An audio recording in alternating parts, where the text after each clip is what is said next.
Good evening, wonderful people, great Biafrans, wherever you are on the face of this very planet Earth. Once again, we welcome you to another explosive, exciting, expository edition of our Wednesday live presentation on this glorious platform, this Radio Biafra, on this very day, Wednesday, the 23rd of September in the year of our Most High Elohim 2020. The time now is exactly 6 minutes past 7 p.m. in the blessed land of Biafra. And I also imagine the same number of minutes past the top of the hour, regardless of where you are domiciled or where you are living. I welcome you sincerely and wholeheartedly. Therefore, I say good morning, good afternoon, good evening, and good night to some of you. Radio Biafra is listened to across every time zone on the face of this very planet Earth that Chukwukikabiama created.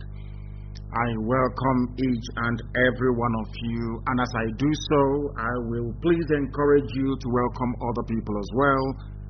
If you're watching or listening via Facebook, on my wall, not minding all the suppressive activities of Facebook, I would encourage you to please try and share that as much as possible. I know most of you have now found a very safe home in IPOB Community Radio. Most of you are listening via that very platform.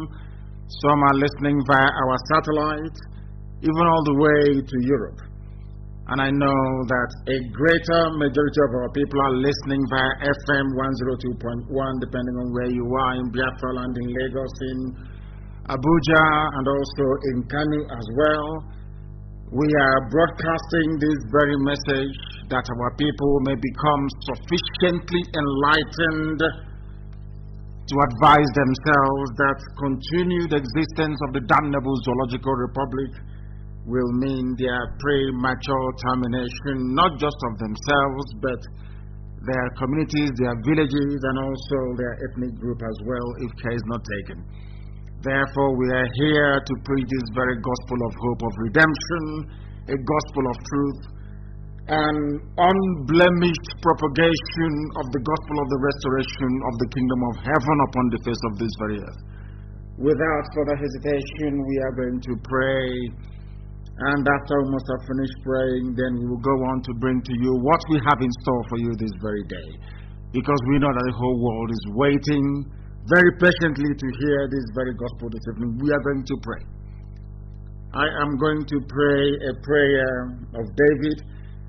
My favorite part of the Torah is the Psalms. I love them and I love praying with them. I am going to pray a prayer that I pray every blessed day of my life. It is Psalm 70. And I will pray it in the language of heaven. Some are reminding me that I have not introduced myself. I don't think that I need any further introduction, but for those who are joining us for the very first time, you're listening to the voice of Nnamdi Kanu, the leader of the indigenous people of Biafra all over this very planet, the largest mass movement on the face of this very earth, bar none. I lead IPOB very graciously, of course. I also direct Radio Biafra and Biafra Television, but above all, and by the very special grace of the Most High whom we serve, Chukwukikabiama Prumihanine, a servant of the wonderful people of Biafra. Now we must pray. And I will pray in the language of heaven. Please. If you have a direct line to the Almighty in heaven, they will tell you that they are worshiping Him in this very language I'm about to pray in right now. The very oldest language on the face of this very earth, the language of the ancient people. Chineke nna nke pụrụ ime ihe niile, onye anyị na-efe wee na-akpụ isi ala nye. Chineke nna nke usu niile nke ndị agha, onye ndị Igbo na-etu ebighị ebi. Onye ọ bụ naanị ya kere ihe niile kere eke, mana o nweghị ihe ọ bụla bụ ihe kere ya. Ya onwe ya bụ onye nọ mgbe ji wee malite. ọ bụ naanị gị bụ isi mbido, naanị gị bụ ọgwụgwụ nke ndụ mmadụ dị ndụ. Chineke nna nke ụmụ Izrel, Chineke nna nke kere eri, Chineke nna nke ndị Biafra, Chineke nna onye na-adịghị agharịpụ ndị ya, onye okwu ya niile bụ ihe na amen. Anyị wee na-arịọ gị eze ndị nsọ, gị onwe gị bụ onye mmụọ na mmadụ na-akpụ isi ala nye, ka ị wee mee ọsịsọ ezi Chineke nna bi n'igwe, ka ị bịa zọpụta ụmụ gị bụ ndị Biafra na ndị niile bụ ndị nọ na mkpagbu n'obodo ekwensu bụ Nigeria nke mmadụ dị ndụ mere, n'ihi na ọ bụ naanị gị na-eke obodo, ọ bụghị mmadụ dị ndụ. Anyị wee na-arịọ gị ka iwe gbatara anyị ọsọ enyemaka na ndị iro abatawo anyị n'ime ha, gbawa anyị okirikiri, wee jide ụmụ gị wee na-ala ha n'iyi, wee jide ọbara ndị nsọ wee were ya wee na-akwafu nna nke ebere, n'ihi na o nweghị mgbe ọbụla ọ bụ uche obi gị iwere anyị wee nyefee n'aka ndị iro ndị a na-ebighị ugwu, ụmụ ekwensu, ụmụ ọchịchịrị, kama ọ bụ site na nnupụ isi anyị na mmehie anyị iwe na-ata anyị ahụhụ wee ruo n'ụbọchị nke taa. Kama anyị wee na-agwa gị ezi ebube dị ngọzi n'ụwa niile na-ege anyị ntị, na anyị na-ewere ihe niile nke anyị ụwa anyị bụ wee nyefee gị na ọ gbadara aka gị nna nke ebere, n'ihi na ọ bụ naanị gị nna nke igwe ka ihe niile ekere eke na-erubere isi.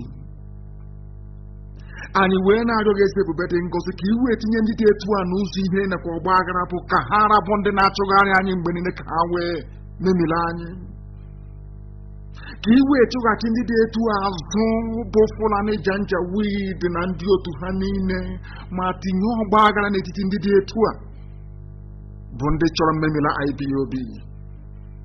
Bịakwa ka iwe chụghachi ndị iro anyị azụ, ka ụgwọ ọrụ ndị dị etu a wee bụrụ ihere nke onwe ha, ka ha rapụ ndị na-achị anya ọchị mgbe niile, na-asịlekwa ka ọnọdụ ha dị. Kama ka anyị onwe anyị bụ ndị na-achị iru gị bụ ụmụ Chineke, bụ ndị nwe obi aṅụrị na obi ụtọ n'ime gị, anyị onwe anyị bụ ndị nwe ezi ịhụnanya ebe nzọpụta gị nọ.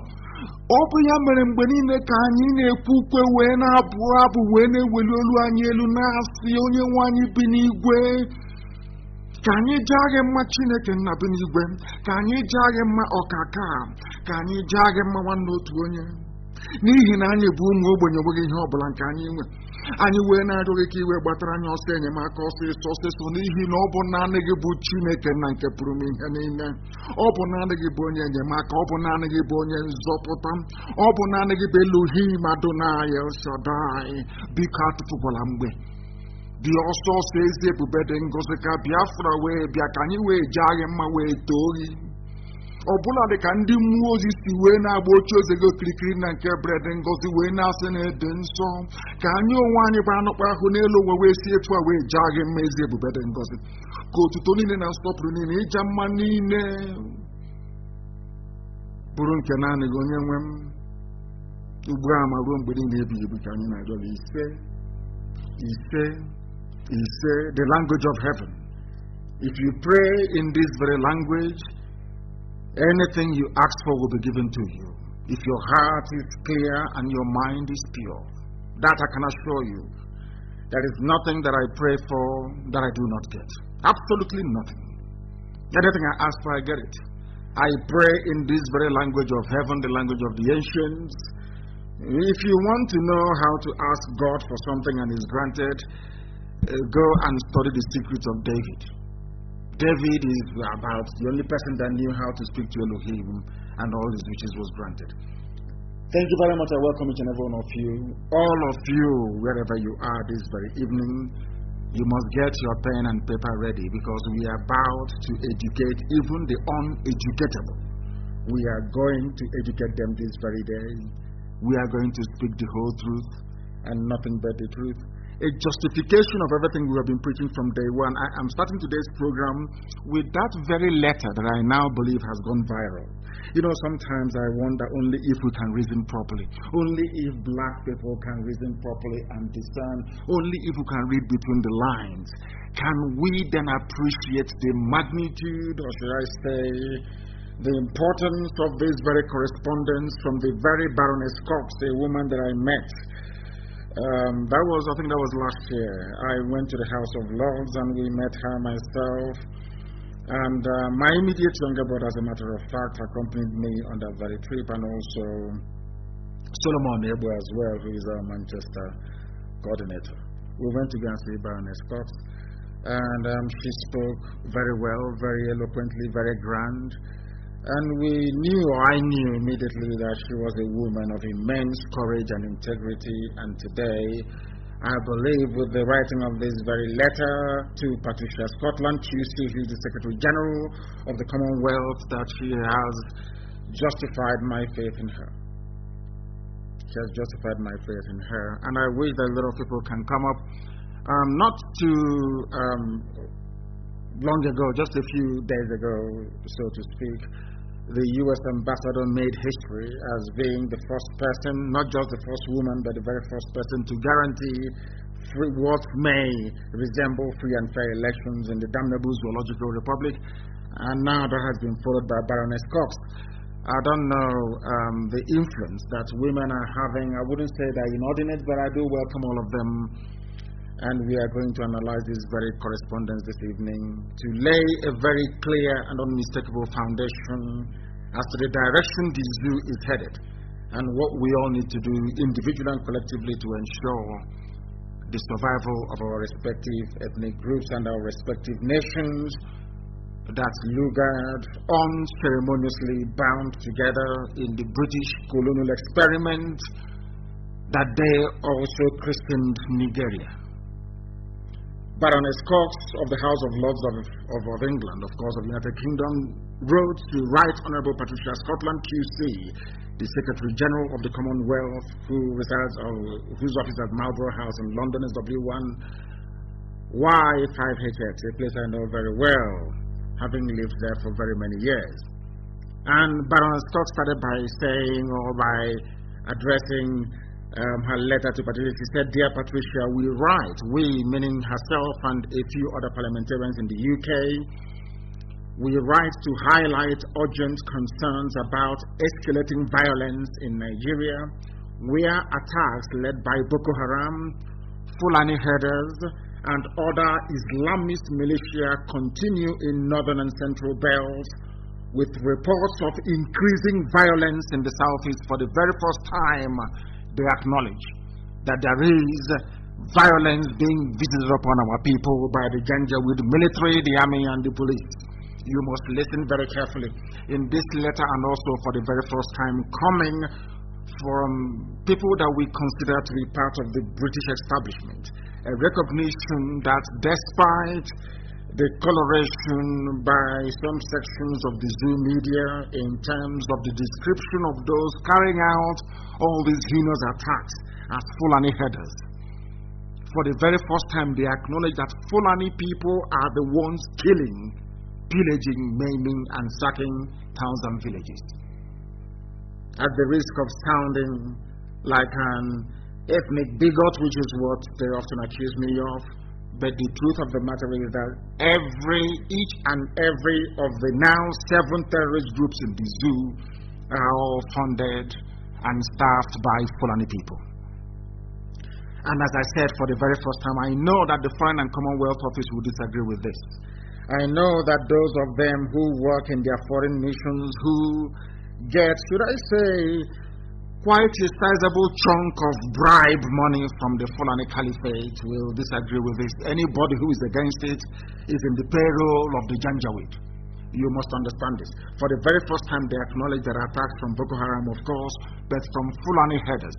They called a spade, which is why I have regard for this very letter. If not, I wouldn't have read it out. And all that Islamist militia, which is also a recognition that Muslims are killing Christians in the zoological republic called Nigeria. For the very simple reason that the government, the army, the police, the customs, the navy, every paramilitary organization, every organization that bears arms in the zoological republic have all been Islamized. They are all staffed and led by Muslims from the Sahel. And they will kill for their religion. Under the cloak or cover of one Nigeria, they are now executing their master plan of conquest and forced Islamization. And I congratulate these parliamentarians in the UK for recognizing that. The reason why this letter is very important is because never, I cannot recall in the history of the Zoological Republic where parliamentarians from the UK have risen with one accord and one voice to condemn what is happening in the zoo or what their puppets, their lapdogs, the Fulanis are doing. It's never happened before. This is the very first time it's ever happened. You must listen very attentively. For the very first time also, they acknowledge Biafra. Of course, they cannot mention Biafra, they said Southeast. They know there is violence there. So all the tweeting we've been doing, all the campaigning, everything that everyone has been doing, not just us, there are a lot of people who are working very, very hard to convey this very message. And also, especially those of them from the Middle Belt, the very team led by T.Y. Danjuma, of course, that went to see them a while back. And they listened to him because he is one of them, and they believe him. And that is the main thrust of this very letter. Not thrust, but thrust, T-H-R-U-S-T. Please, I must be quoted correctly. Now, I continue with this very letter. According to a report by the UK All-Party Parliamentary Group, APPG, for International Freedom of Religion or Belief, entitled Nigeria Unfolding Genocide. Do you know the funniest thing about it? This was the same genocide that was visited upon Biafra, because if you recall many years ago when I used to pray on this very platform, I said, "Dear God in heaven, allow all those who connived and conspired with our enemies to bring evil upon your children to experience the same thing we had gone through." Anybody who is an avid listener or follower of this very platform, Radio Biafra, will understand that in times gone by, that used to be my prayer. I don't pray that prayer today because the suffering is enormous, it is too much. But now there is an acknowledgement by the powers that be in the UK, those that created the Zoological Republic, that there is unfolding genocide. Unfolding genocide. An acknowledgement from a quarter that hitherto will do everything within their powers to deny Fulani atrocity. And make no mistakes about it, all the atrocities happening in the Zoological Republic is as a result of Fulani Janjaweedism. They want to terrorize you, they want to suppress you, they want to intimidate you, they want to colonize you, they want to take over your land, and they want to annihilate you. That is the way they operate, that is who they are. And that is how they will continue to be until somebody puts a stop to them, which is exactly what we are doing. Now listen to this very report. And I want it published on my page, please, so that people can follow accordingly. I don't know what other platforms there are that this very publication, I'm sure that most of you have seen it.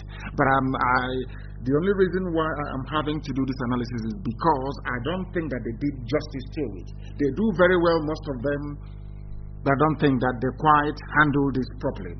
Thousands of civilians have been killed, and elements of the Nigerian government may be complicit in violence. What it means is that for the very first time also from Britain, there is an acknowledgement that Aso Rock itself, the Fulani people in Aso Rock, they call them the presidency, the cabal, they are part of the violence. This is something that people would now need to acknowledge and, should I say, formulate a plan that neutralizes this very governmental complicity in the spread of terrorism in a place that they call a country or a nation. Now, these MPs and House of Lords members can see very clearly. Some of us don't understand English language very well, and most of these letters are couched in what is called diplomatic speak. So you may not understand it unless you delve into it and begin to strip off all the layers of niceties. But in this very letter, they have dispensed with all of that. They have gone straight to the point. They are saying that this APC government, this government that you call Buhari, the dead man who is in Saudi Arabia, this government of Fulani Cabal, this government of Abakari, this government of Issa Funtua, this government of, what is the name again, Mamandaura, this government of the Sultan of Sokoto, of the Fulani irredentis, that they are complicit in the killing of their own people. assuming you regard the zoo Nigeria as one country. These are people, you must understand that these are people who wouldn't normally be critical of a Fulani regime because they benefit from it. For them to come out so explicitly and boldly to condemn what is quite rightly unfolding genocide in the zoo tells you the extent of the damage that the Fulani Janjaweed has done to people in that damnable zoological republic. This very group, as their letter goes on to say, the APPG's concerns reflect the findings of a report by Amnesty International. The report is titled, "We Dried Our Tears, Addressing the Toll on Children of Northeast Nigeria's Conflict," which concludes, listen very carefully, which concludes that the Nigerian armed forces, the Nigerian army led by Buratai, have committed war crimes and crimes against humanity during their operations. They have never fought any foreign war. They have never conquered any piece of territory for the zoo. They have not done anything gallantry worthy of mention. They have not exhibited their heroics anywhere else in the world. Only, I am telling you, in the second paragraph, it says that the Nigerian government is complicit in the genocide going on in Nigeria. Third paragraph, the Nigerian army itself asking for weapons from China, asking for weapons from Czech Republic. They have committed war crimes. In other words, anybody supplying arms to the Nigerian army or Nigerian police are complicit in the genocide, or should I say the war crimes that these people are committing. Now you understand it. And you must now see the need and reason why we must resist. We must resist the zoo army. We must resist them. With the last drop of our blood, we must resist them. Because they are war criminals. That is what they do. Because they got away with crimes against humanity in the Northeast, they brought that also during their Python dance. And Britain was doing all they can to protect them. Britain knows the government, or should I say the administration of Cameron, the administration of Theresa May, and now also Boris Johnson, they are fully aware of the genocidal tendencies of Asarok. They are aware of it. They are all aware of it. But they have chosen to do nothing. Therefore, we thank these parliamentarians. They went on to say that Nigeria's former Chief of Staff, Lieutenant General Theophilus Danjuma, whom some of us have met and spoken to, says the armed forces are not neutral. They collude. You must understand. T.Y. Danjuma was the man that killed Ironsi. T.Y. Danjuma is a hater of Biafrans. I must tell you this very clearly. Maybe not anymore because they've apologized, and we accept it. But I'm telling you that this man served in the military. He was part of Arewa. They thought that they are from the north, that Arewa will welcome them, that they are part of Fulani. They never knew that Fulani had ulterior motive, that Fulani even had a plan to swallow them as well. You must listen very carefully this evening. This letter is very, very huge. Only if I know after analyzing this letter, Fulani will do what they do best. They will pump money into the UK. They will pump money into the Foreign and Commonwealth Office. They will give so much money to the British High Commissioner in Abuja. They will pump money. They will bribe every newspaper. That's what they do best. People don't understand that is what they do. The people who are signatory to this letter are those they could not bribe. I live in the UK and I've been meeting these people since 1997. I know them very well. You must listen very carefully, please. Danjuma said that the army in Nigeria is not neutral. Danjuma said they collude. Who are they colluding with? With the terrorists. That is why the army will now go and say terrorists have repented, they can now join the army. They are colluding. Therefore, when you see a military Hilux van in Asta, or see a military Hilux van leaving 82 Division in Enugu. You don't know if they are terrorists, you don't know if they are genuine army. Nobody knows anymore. The lines are blurred. When you see a soldier now in the zoo in Nigeria, you don't know if that soldier is there to fight terrorism or if that soldier is there to commit terrorism. You have no idea. These are the things people don't know. That is why our people must resign from the army. That is why everybody in the Middle Belt must resign from the army. That is why everybody from the West, Yoruba land, Oduduwa, must resign from the army. Because the more you are in the army, the more you are giving them credibility or this veneer of one Nigerian army, the more terrorists infiltrate the army, and the more they are using the cloak or the cover of the army to land grab, to go to your villages and kill you. From T.Y. Danjuma, a supporter of one Nigeria, someone who has benefited so much that he has an oil well, he has his own oil well. He's a multi-billionaire. He's not doing anything with money. If anybody has any vested interest in the sustenance of the Zoological Republic, Danjuma should be one of them. But he is not happy anymore, because now that very lion they've been feeding, which is Fulani Janjaweedism, is now about to consume them.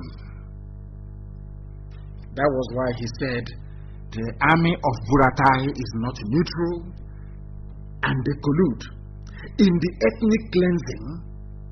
Even in the riverine states, they would not say Biafra, they say riverine. Are you listening? By Fulani headers.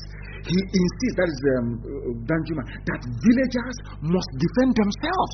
So even our dragon flag we have raised, Britain is aware, the whole world is aware that we must defend ourselves. If you don't defend yourselves, you will be swallowed alive. You will be killed, you will be emasculated, your villages will be sacked, your communities decimated, your land taken over, and those of you who are lucky to survive, or should I say unfortunate to survive, you will become Islamized. Is here.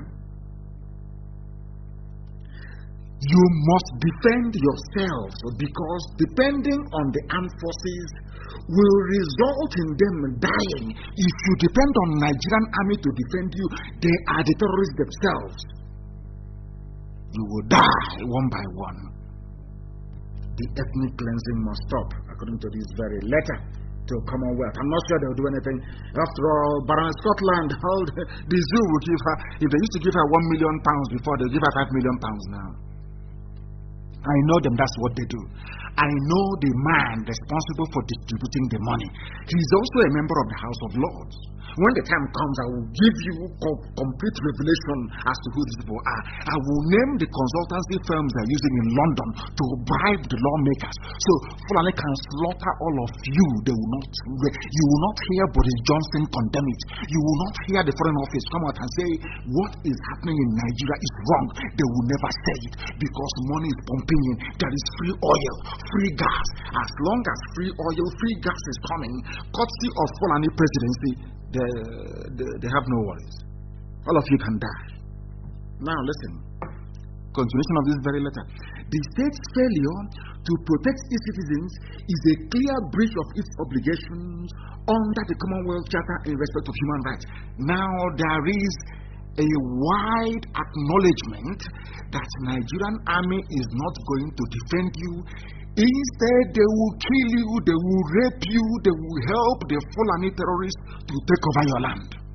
Are you listening? This is from white people that don't like Biafra. This is from white people that hate the notion of an Igbo man ever coming up in life. They don't like it. They don't want to hear it. Their hatred for Biafra is total. So anything that prompted them to say or write this is enormous. For parliamentarians in England to come up to write this, oh my goodness. That means that some of you don't even know what is going on the ground. These are people that they created Nigeria, they built it, they packaged it. They wanted it to have, should I say, undue influence in the affairs of Africa. so that Britain can control Africa through Nigeria. It's a very simple. They wrote it down. That was what in their official documents that I have seen. Britain said, we want to build a huge country in Africa that can wield influence, and through them we can control the whole of Africa. Now you can imagine. We continue. They have failed. Now they concluded by saying there is now an urgent need to ensure adequate protection and aid for those suffering the loss of family members and the destruction of their homes and livelihood, and to end impunity by ensuring that complaints related to human rights violations are promptly, independently, and impartially investigated, and those responsible are held to account after their trials. No one was held to account. When IPOB was shouting and telling you what was coming, they brought Operation Python Dance 1, 2, 3, 4, 5. Then our Oduduwa friends and brethren, they were busy laughing and clapping. Some in the middle belt were busy laughing and clapping, as they used to say where we come from. They said that somebody should translate in English, please.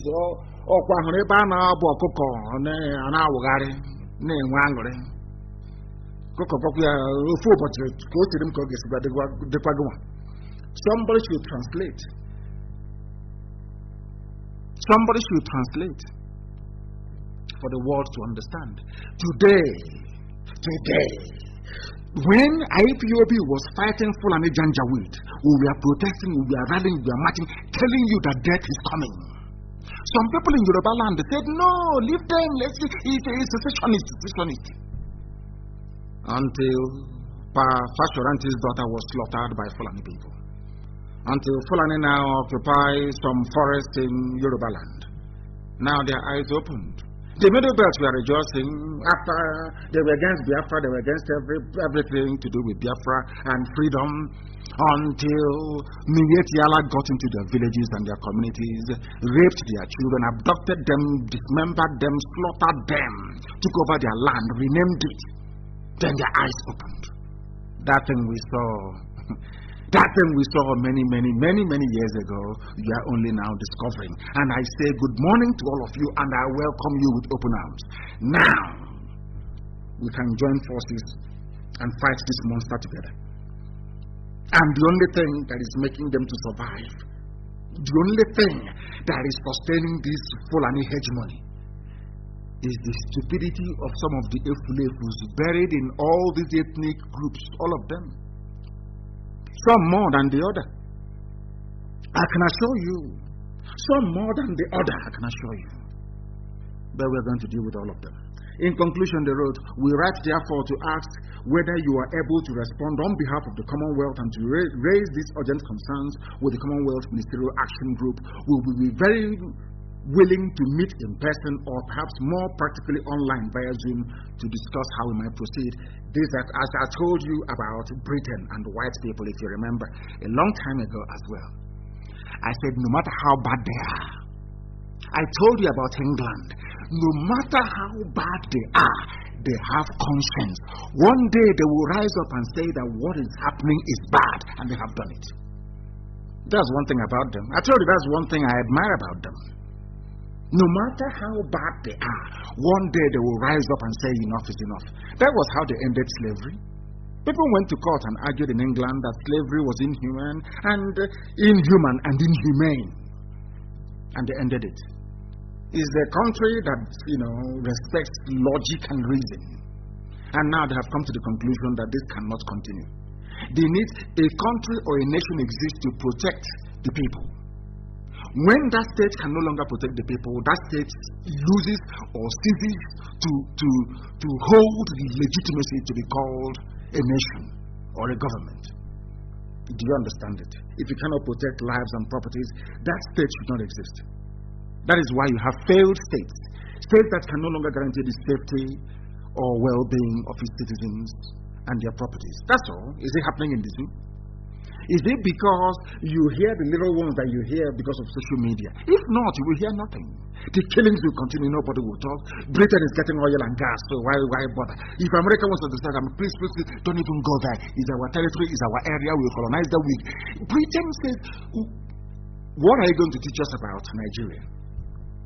I remember once American diplomats were clamoring and saying that something needs to be done about Nigeria. I remember then I saw the dispatch. Britain said to them, why are you bothered about Nigeria? We created Nigeria. They did not create Nigeria. Those black people did not. We created them. Do you know them more than us? And America kept quiet. And there's a very valid point. That Nigeria, you have a name today, answering Nigerian, is because Britain created you. You didn't create yourself. Let us be honest about this. All these people telling you about being patriotic, one Nigeria. I'm asking you, did you create yourself? Nigeria is about to be 60 years old. Is that correct? They said it's 60 years anniversary of Nigeria. Is that not correct? 60 years. So how about your father that is older than 60? Who is he? Or who was he? These are the things that, because we are black people, our reasoning, our mental faculties, our reasoning process doesn't extend beyond 1960. Ask yourself this question. Those of you clamoring for one Nigeria, saying Nigeria has to be one, despite all these impunities as chronicled by British parliamentarians, are you telling me that something that was created, or should I say, came into formal existence in 1960 and has represented only misery? Nigeria has only meant misery, death, and ethnic cleansing, genocide. Can somebody name one good thing about this zoo in Nigeria? Nothing. Now, why are you sustaining it? That is the question any logical person will ask. When you're in a marriage that is not, that is no longer, should I say, serving your interest, you leave. Is that not correct? Everywhere in the world, the essence of having one Nigeria has been defeated. There is no need for it anymore. Let people go back to where they come from before the white man came.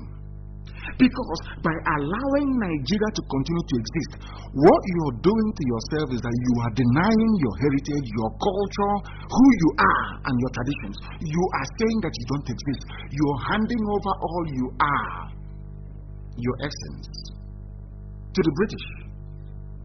That's what it means. You're saying you are my creator. Britain, oh Lord God, Britain, you are my creator. Anything you say we should do is what we are going to do, because they created you. Remember that when God made the heavens and the earth, God gave Adam the power to name things. And God said to Adam, all these things you own, so name them according to the scriptures. Adam started naming everything. So whoever gives you a name own you. That is why when you're a child, when you're born, they ask your mom and your dad, well, what is this baby's name? They won't go to ask any other person, and your dad will give you a name, or your mom will give you a name, or they will jointly give you a name, and that is the name you're going to bear until you become an adult. If you don't like that name, you now do a deed poll and you change it, because you are now an adult. Zero at 60, still answering a name that nobody can actually stand up and defend. And you're telling me that you're matured? Of course you're not. Now, as always, it will take the intervention of white people to help us. It took white people to stop slavery. Blacks did not stop slavery. White people did. Britain promulgated a law banning slavery. In America, the same thing. Abraham Lincoln went to war to stop slavery. White people did something about it. All we do as black people is to lament, to complain. We never go the extra mile to put an end to what I call established injustice. It is now taking the intervention of white people in England, Baroness Cox, Lord Alton of Liverpool, Baroness Kennedy, Jim Shannon, Lord Williams, Lord Carey, Dr. Christopher Coxworth, Philip Mount Stevens, Lord Stoddart, Lord Anderson, Lord Cormac, Sir Geoffrey Nice, Ayo Adedoyin, Emilia Ochab, Mervyn Thomas. In fact, do you know what I find astonishing here? At least there is an Oduduwa person here. A Yoruba man's name is here. But we have Igbo, IGBO. I know that Honora, what's her name? Is it Kate Honora? She's answering from Newcastle. She's there, but she is not here. She has collected her own money from Nigeria. But at least Oduduwa is here. Ayo Adedoyin is here, who represents the International Organization for Peace and Social Justice. We have an Igbo woman in the House of Commons. I think it's Kate Honora. I stand to be corrected. She cannot join. She has collected her own money and gone to sleep as her village is being ravaged by Fulani terrorists. That is our people for you. That is how we are. It is taking white people, to come to Africa to save Africans from themselves. The same way that U.S. ambassador to Nigeria, the U.S. ambassador in Abuja, was the one white woman responsible for the first free and fair elections in living memory. One white woman, one single white woman. Now, whites are coming to save you. Tell me why they will not feel superior to you. Tell me why they will not feel that they own you. Because without their intervention, you cannot do anything.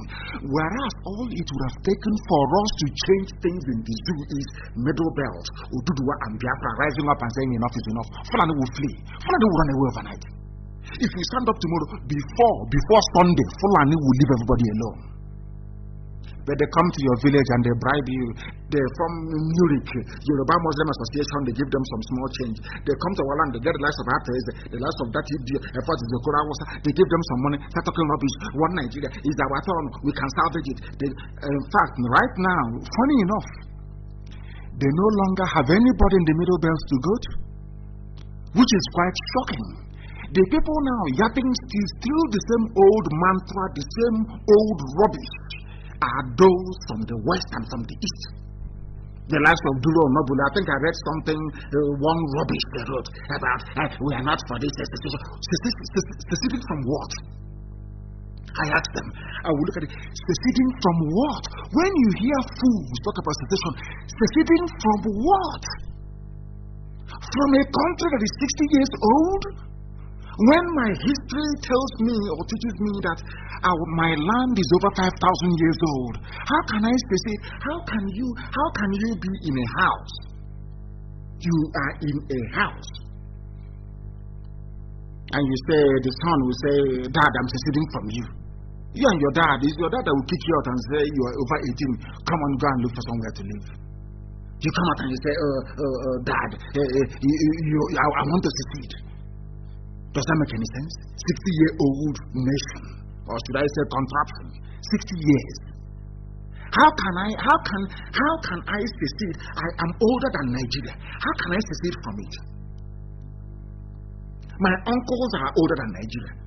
My mom was older than Nigeria before she passed on. My dad was older than Nigeria. How can I secede from something that I'm older than? I don't know where the brain of black people travels to. Only God can answer that. I'm immortal, I cannot. I want to know where the brain of black people, what informs their reasoning. Someone like Duro Noble writing garbage, writing rubbish, absolute rubbish. He claims an intellectual. Secession. They want secessionist group. Seceding because Fulani gives you money. Fulani doesn't want anybody to live because they are lazy. They cannot do anything apart from moving cattle from place to place. They need the revenue from oil and gas. It's common sense. Only if you're a fool will you not understand it. White people are coming to save you. As always. It's always the whites. End of slavery, white. It's always white people coming to save poor Africans. Always. And it's happening now and then. People without shame nor honor. This is something we can do ourselves. Rather than, let me tell T.Y. Benjamin something. This is the long way of doing it. All you people have started very well in the Middle Belt is to apologize for what you did wrong in the past. That's number one. And now you build credible alliance. Credible. The mistake that people make in Nigeria always is this. When ethnic nationalities want to build alliances, they go back to Fulani slaves. The people that Fulani put in power because they anticipated this time they knew was going to come. In order to preempt any outcome that will disfavor them or might appear unfavorable to their interest, they give you leaders. So if you come to Biafra land and you want to come and cut a deal as to how to deal with the Fulani people, and you have an award, and you have Edwin Clark, these are their slaves, you're not going anywhere. I'm sorry to say, you're not going anywhere, you're not going to achieve your aim, you are not going to succeed. Now, what we need to do, or what people need to do, is to look for people of like minds.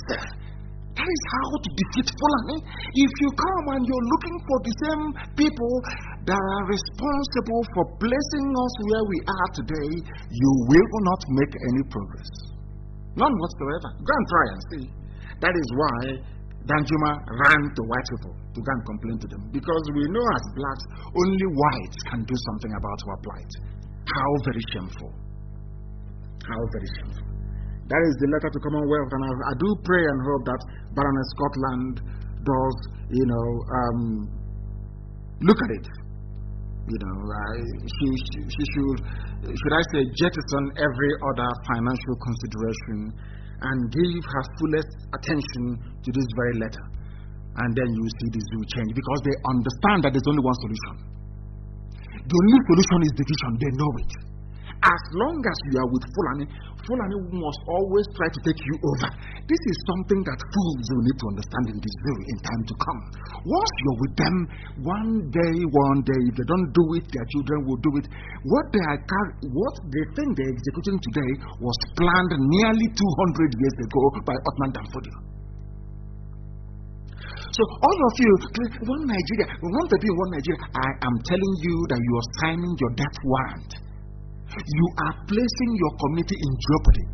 When Azikiwe was running around talking about one Nigeria, Azikiwe never knew a time would come when there will be Operation Python dance. A time would come when girls will be raped in Uli and cut into pieces and nothing will happen. He never knew that a time will come when Ebonyi State, when we'll be struggling with Mietial as to who owns Ebonyi State.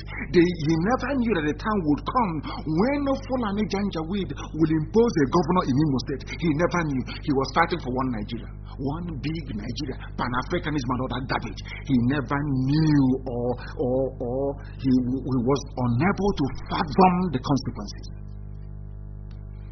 And here we are. This generation is now living with those consequences, trying to correct it, and it's very expensive and it's very costly. These are the things you ought to know.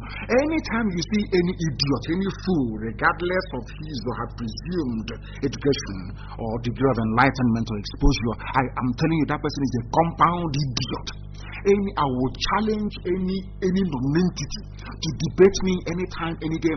As I keep telling you, if you last, God in heaven is my witness. If you debate me and you last for 2 minutes in that very debate, I will know that I shouldn't be doing Biafra or agitating for Biafra. Nigeria is 60 years old. How old is your grandfather?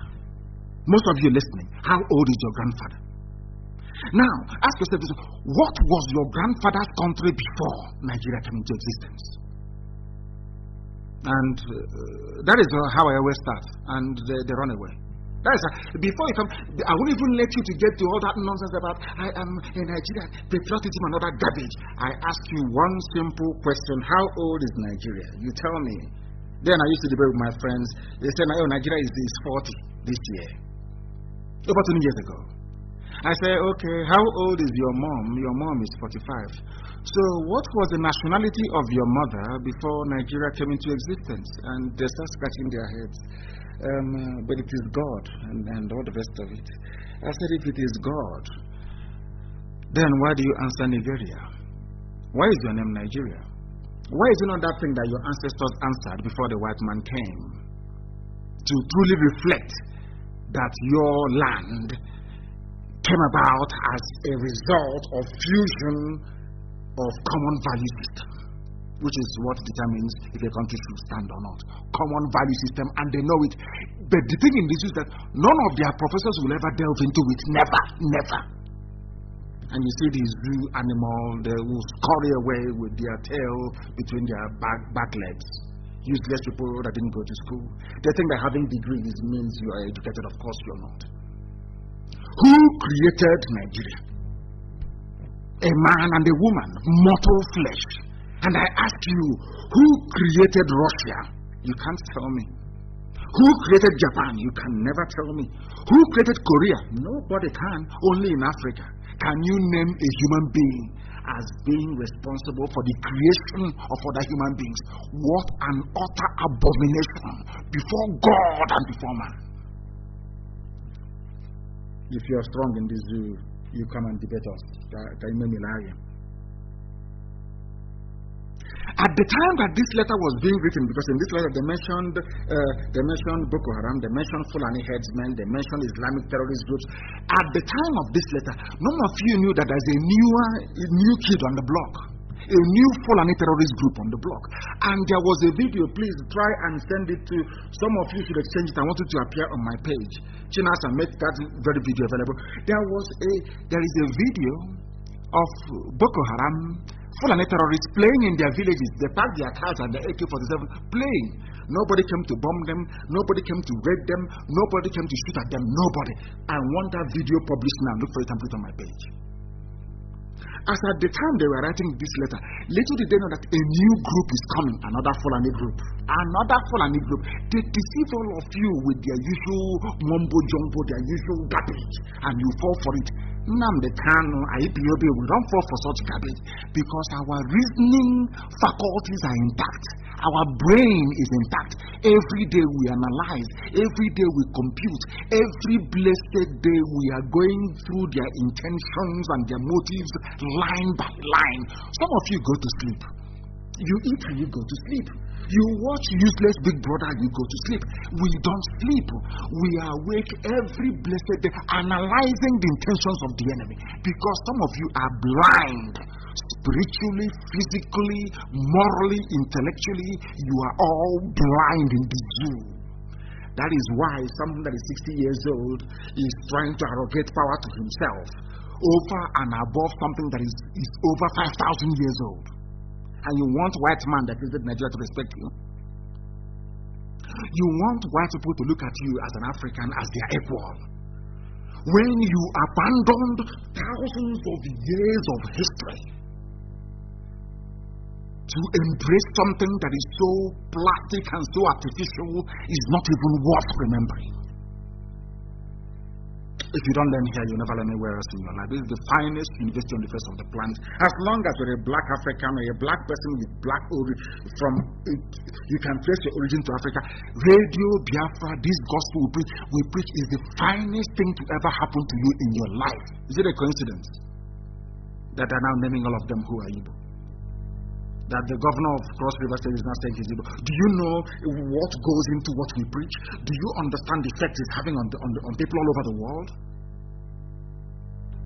Military will get rid of Darul Salam terrorist soon from defense. How many of you know there's a new terrorist group from Fulani people called Darul Salam? How many of you, I'm asking you, you idiots, you busy watching Big Brother. I cannot understand these people. How many of you know there is a new kid on the block, a new terror group funded by Fulani people on the block? The name is Darul Salam. Do you hear Premium Times writing about them? Do you read from Daily Trust about this deadly group? No. It is this idiot, Enenche, whatever they call him, he says from defense headquarters, their spokesman. He was sacked before they brought him back to give that sort of middle belt coloration. The middle belt is north. That's why they put the idiot that is talking rubbish. Military will get rid of Darul Salam terrorists soon. So they're a terrorist group from defense headquarters, and nobody's shooting at them. We don't know who their leader is. We don't know who their proscribed leader is. Zoological Republic. I will read it for you very briefly. The defense headquarters has said the military will soon get rid of Darul Salam terrorist group in the country. The coordinator of defense media operations, he's not a coordinator. You know, they love copying IPOB so much. Anything we do, they copy. That was how they named, they accidentally named the Sibajo ones as a coordinator because we were on air every blessed day, appointing coordinators all over the world. They didn't know the time it infected their brain and they started appointing coordinators. Even now, even in the army, they have a coordinator of defense and media operations. Have you ever heard of such rubbish before? only in the zoo. His name is Major General John Enenche. He said this while fielding questions from journalists while giving updates on the operations of the armed forces on Friday in Abuja. Enenche noted that the military was working with all stakeholders to put an end to the operations of the group in northern part of the country. In northern part of the country, northern part of Nigeria, a terrorist group called Darussalam. Are you aware of that? Imagine that in the east, in Biafra land, there are 7 terrorist groups. By now, Britain will supply every known attack helicopter and fighter jet. They will bomb us to the kingdom come. Double standards. But you can see it. You can see it with your 2 naked eyes. Fulani, they have Boko Haram. ISIS in West Africa. Al-Qaeda in the Maghreb. Mietiala. Fulani bandits. They are different because Mietiala is Fulani headsmen. Then you have Fulani bandits. You have the one called Ansaru. Now you have the one called Darul Salam. 7 terrorist groups from one tiny ethnic group. One tiny, because they have spent years looting and stealing money. Years planting themselves in the military with the support of the British. The same Britain that is now crying.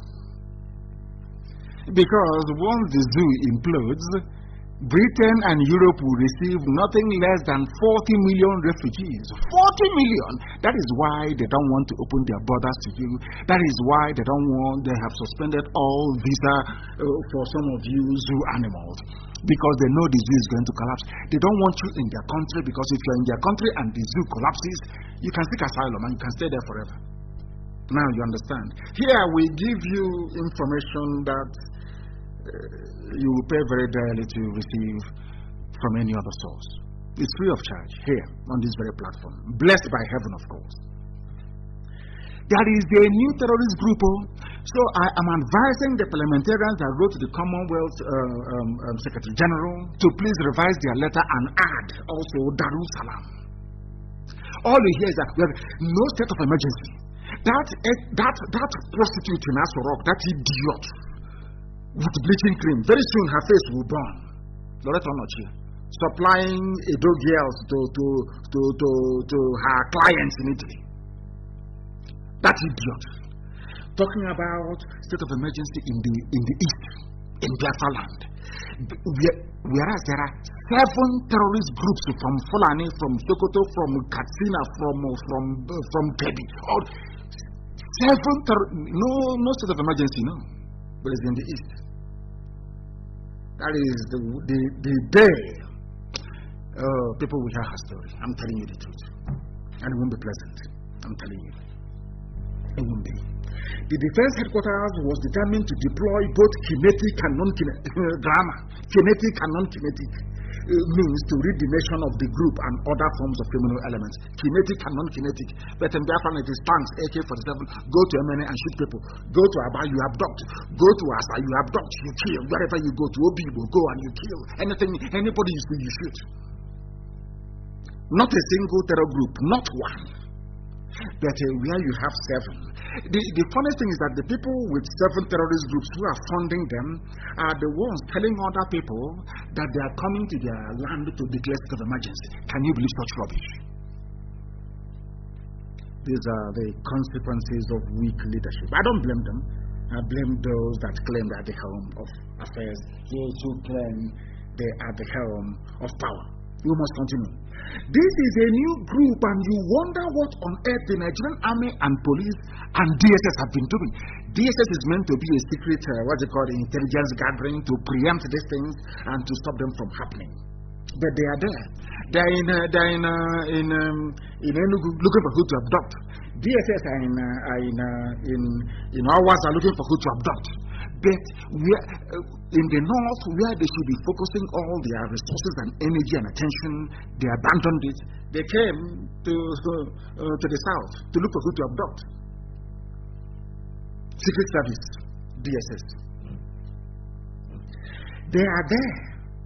All they are now doing is to raid the homes of people, of unarmed civilians in Biafra land. That's what they are doing.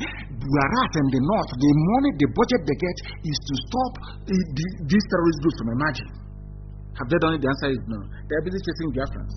against the backdrop of the relatively successful Edo elections, which I'm going to reference this to, were always relying on white people to help us, we black Africans. Anybody telling you that they somehow made Edo elections to be fair is a liar, is a usurper.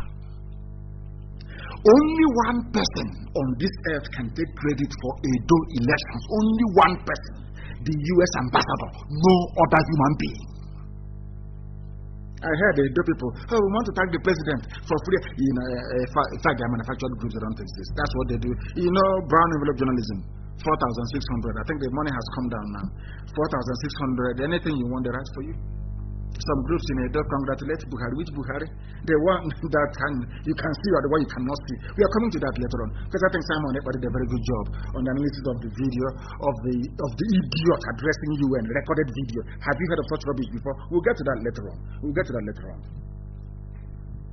Against the backdrop of the relatively successful Edo elections, which the U.S. ambassador is solely responsible for and no other person, Obasanjo has said what I've been saying all along, that only foreigners can solve your problems. Only foreigners. As always, only foreigners. When you're crying abroad, you run to even ANC. Do you know how apartheid collapsed? Do you think it's blacks in South Africa? Of course it's not. It is the worldwide coalition that ANC built and goodwill of white people all over the world that saw the end of apartheid in South Africa. Are you listening to me? It wasn't blacks in South Africa that ended apartheid. Apartheid was ended by white consciousness all over the world, by sanctions, by white countries. For your information, I'm not taking anything away from Mandela, of course. He's my hero till tomorrow morning. A great man indeed. A great man of history, no doubt about that. I could say that his tenacity and determination and doggedness made it possible for the world to eventually see the horrors of apartheid and walk speedily towards its end. These are the things you must understand. Now listen please. Obasanjo said, why do you have to rely on foreigners to solve your problems, these black people? This is what I have been saying for years, that it will take the intervention of white people to correct the ills in the European colonial cages, I call them. We call countries in Africa, they are just colonial cages that they built. Arbitrary boundaries everywhere. They give you a name, you start answering. They give you a flag, you start jumping up and down. You see a few glutinous, corrupt idiots, they start jumping, traveling to Paris, traveling to London, traveling to all over the place. Now it's Dubai, is their favorite hunt, is not Dubai. Black man, this UG is black. Obasanjo is saying, why are you relying on whites to solve your problems? American ambassador they sent only a few days ago. American ambassador, one white woman in Abuja, one white woman delivered your first free and fair elections in living memory from her office in Abuja. She just wrote something.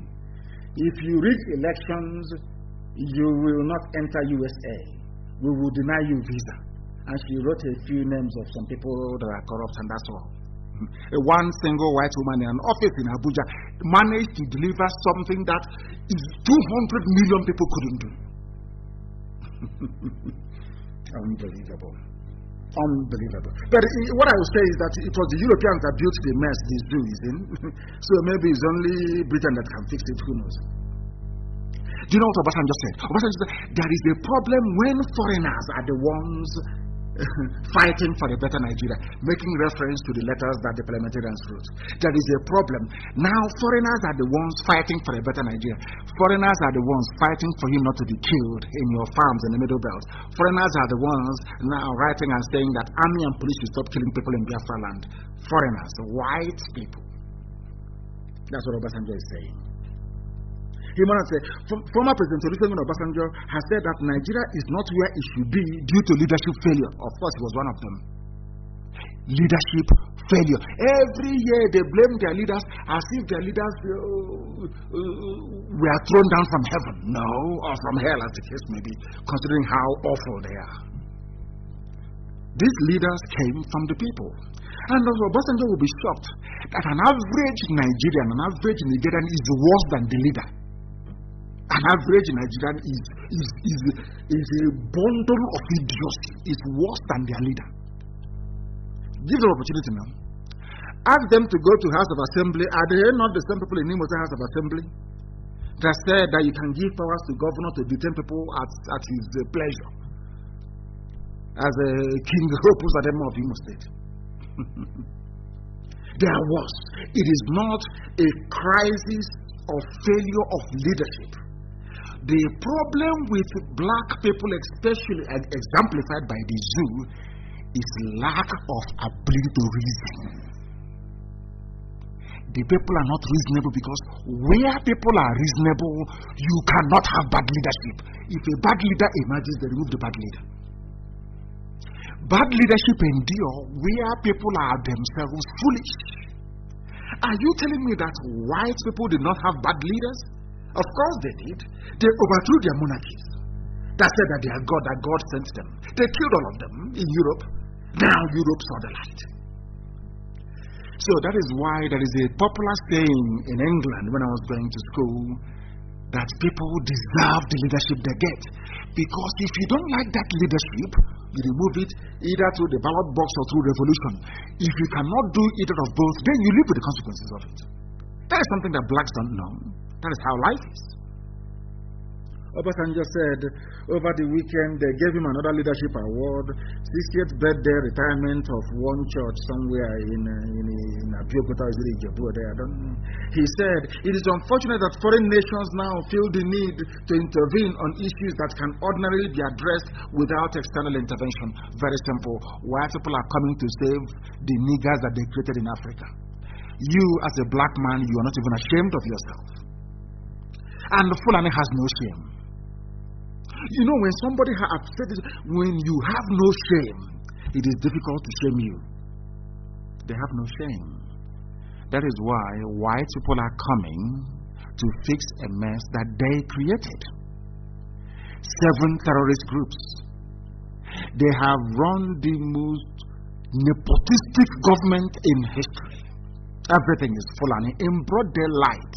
All of you, if you complain too much, they bring one of you and make you the DG of Ministry of Employment, and you're jumping up and down. We have gotten our own. That is how awful your reasoning and thought process is. And I won't fail to remind you of that every blessed day. That I can assure you. Obasanjo now knows white people are coming to save black niggers in Africa. Very, very sad indeed. This is the reason why everybody must sit at home on the 1st of October. Now, you see, people are very, very strange. You complain, Nigeria is no good, no light, no good road, SARS everywhere, killing people, army killing people without, nobody even knows who is an army personnel or a terrorist anymore because they all wear the khaki uniform of the Nigerian army. You all know this, don't you? You know that your healthcare system is awful. You know that people died as a result of COVID-19 starvation because they had no means or any ways to try and access food. You know that very well. You know all these ills. Now ask yourself, what are you going to do about it? It's a very simple question. Look at why people are concerned about you. Ask yourself, as a black Nigerian, somebody who is in the zoo, nigger. Now tell me, what are you going to do about it? That is something you can do. And it's not going to cost you anything. 1st of October is round the corner. You are angry, you're upset. There is no need for you to be in your house or in your office getting angry and getting upset. Do something about it. Do something very legal. Do something that nobody, none of these Fulani military formations can come after you. It's very simple. Sit at home on the 1st of October. Right across the entire Zoological Republic. Sit at home, don't go anywhere. Keep your children indoors, no marching. Keep everywhere, keep off the streets. To at least let the world compliment what the British parliamentarians are doing. They are fighting for you. Compliment what Trump and his team are doing. At least they are fighting for you. At least show them, you are a drowning man or drowning woman. At least raise your hand up so that somebody can pull you out because you're drowning already. The only thing you can do is to raise your hand up so that somebody can grab it and pull you out. That thing you can do. metaphorically, on the 1st of October. You sit at home, don't go anywhere. The world, the diplomats in Abuja will ask them, can't you see your people are upset? That is one simple thing you can do. And that is why we are asking people to sit at home. You must sit at home. And I want to let you understand something, the way that the Fulani Janjaweed papers are reporting it, especially the Premium Times.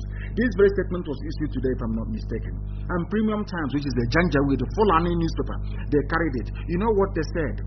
I will read it for you, so you can all understand the mess that the zoo is in, the brain of a black man, a black journalist. I want to get into their brain to understand how they reason. They said, IPOB declares it at home for October 1st. Of course, we have.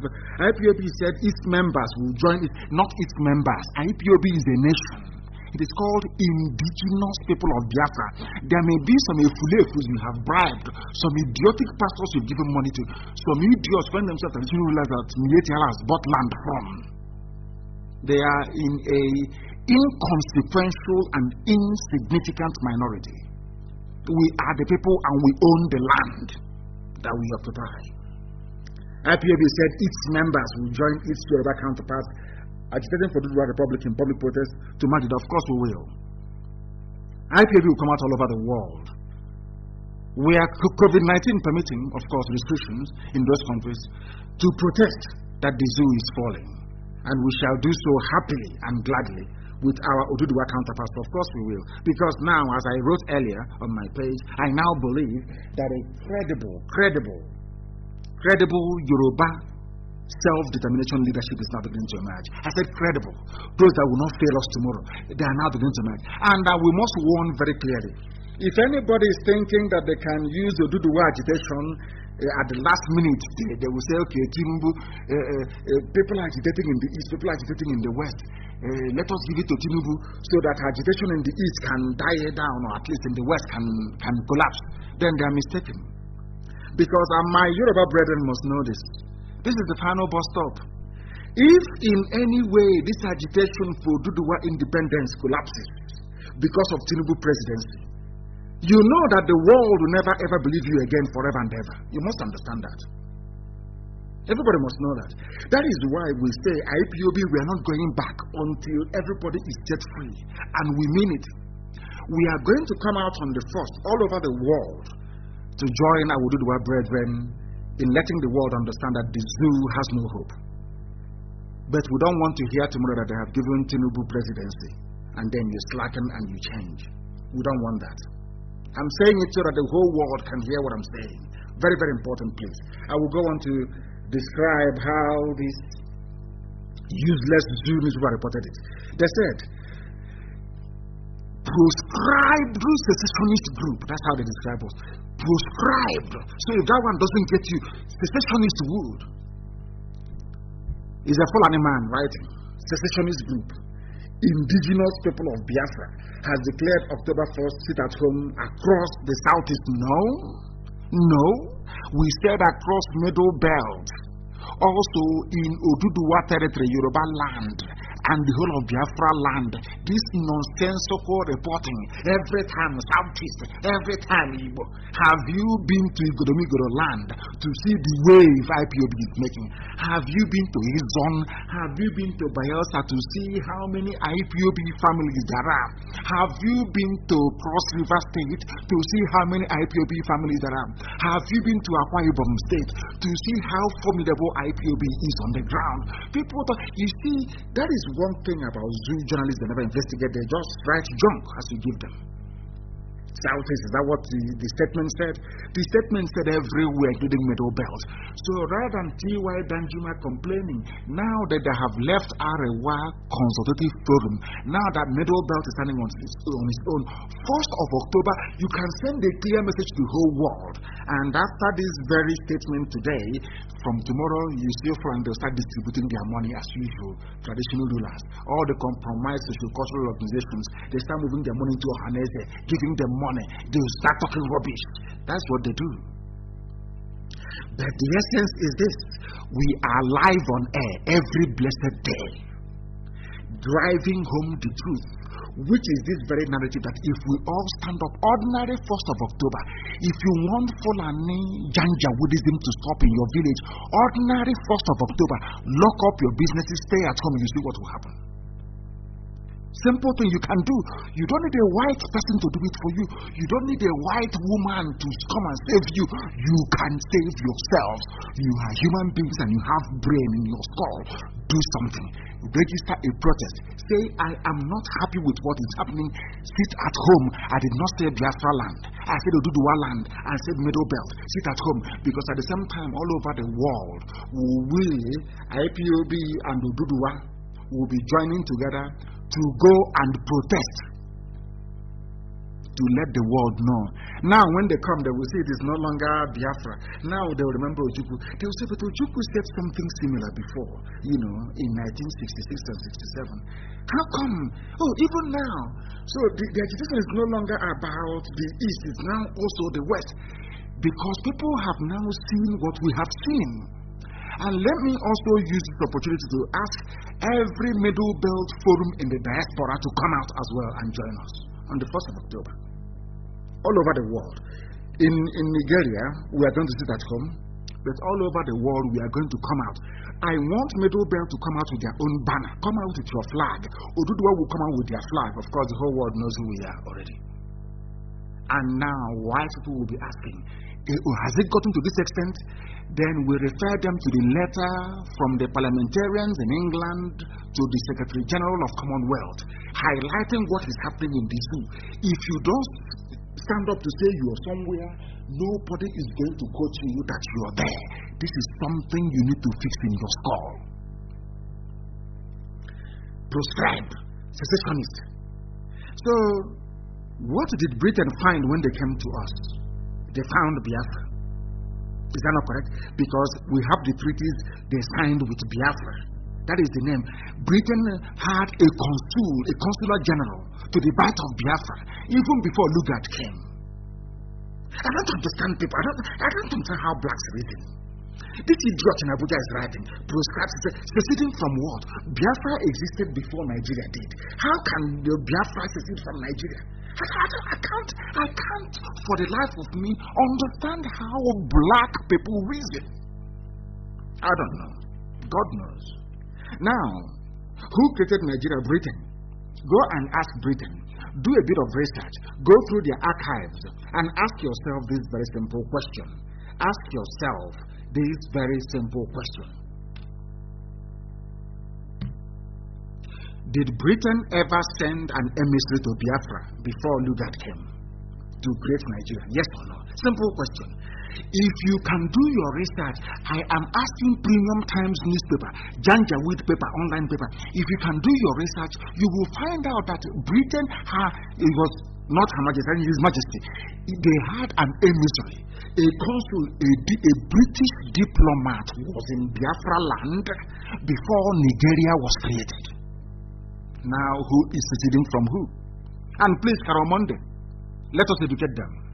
Publish one or two of those treaties for the whole world to see.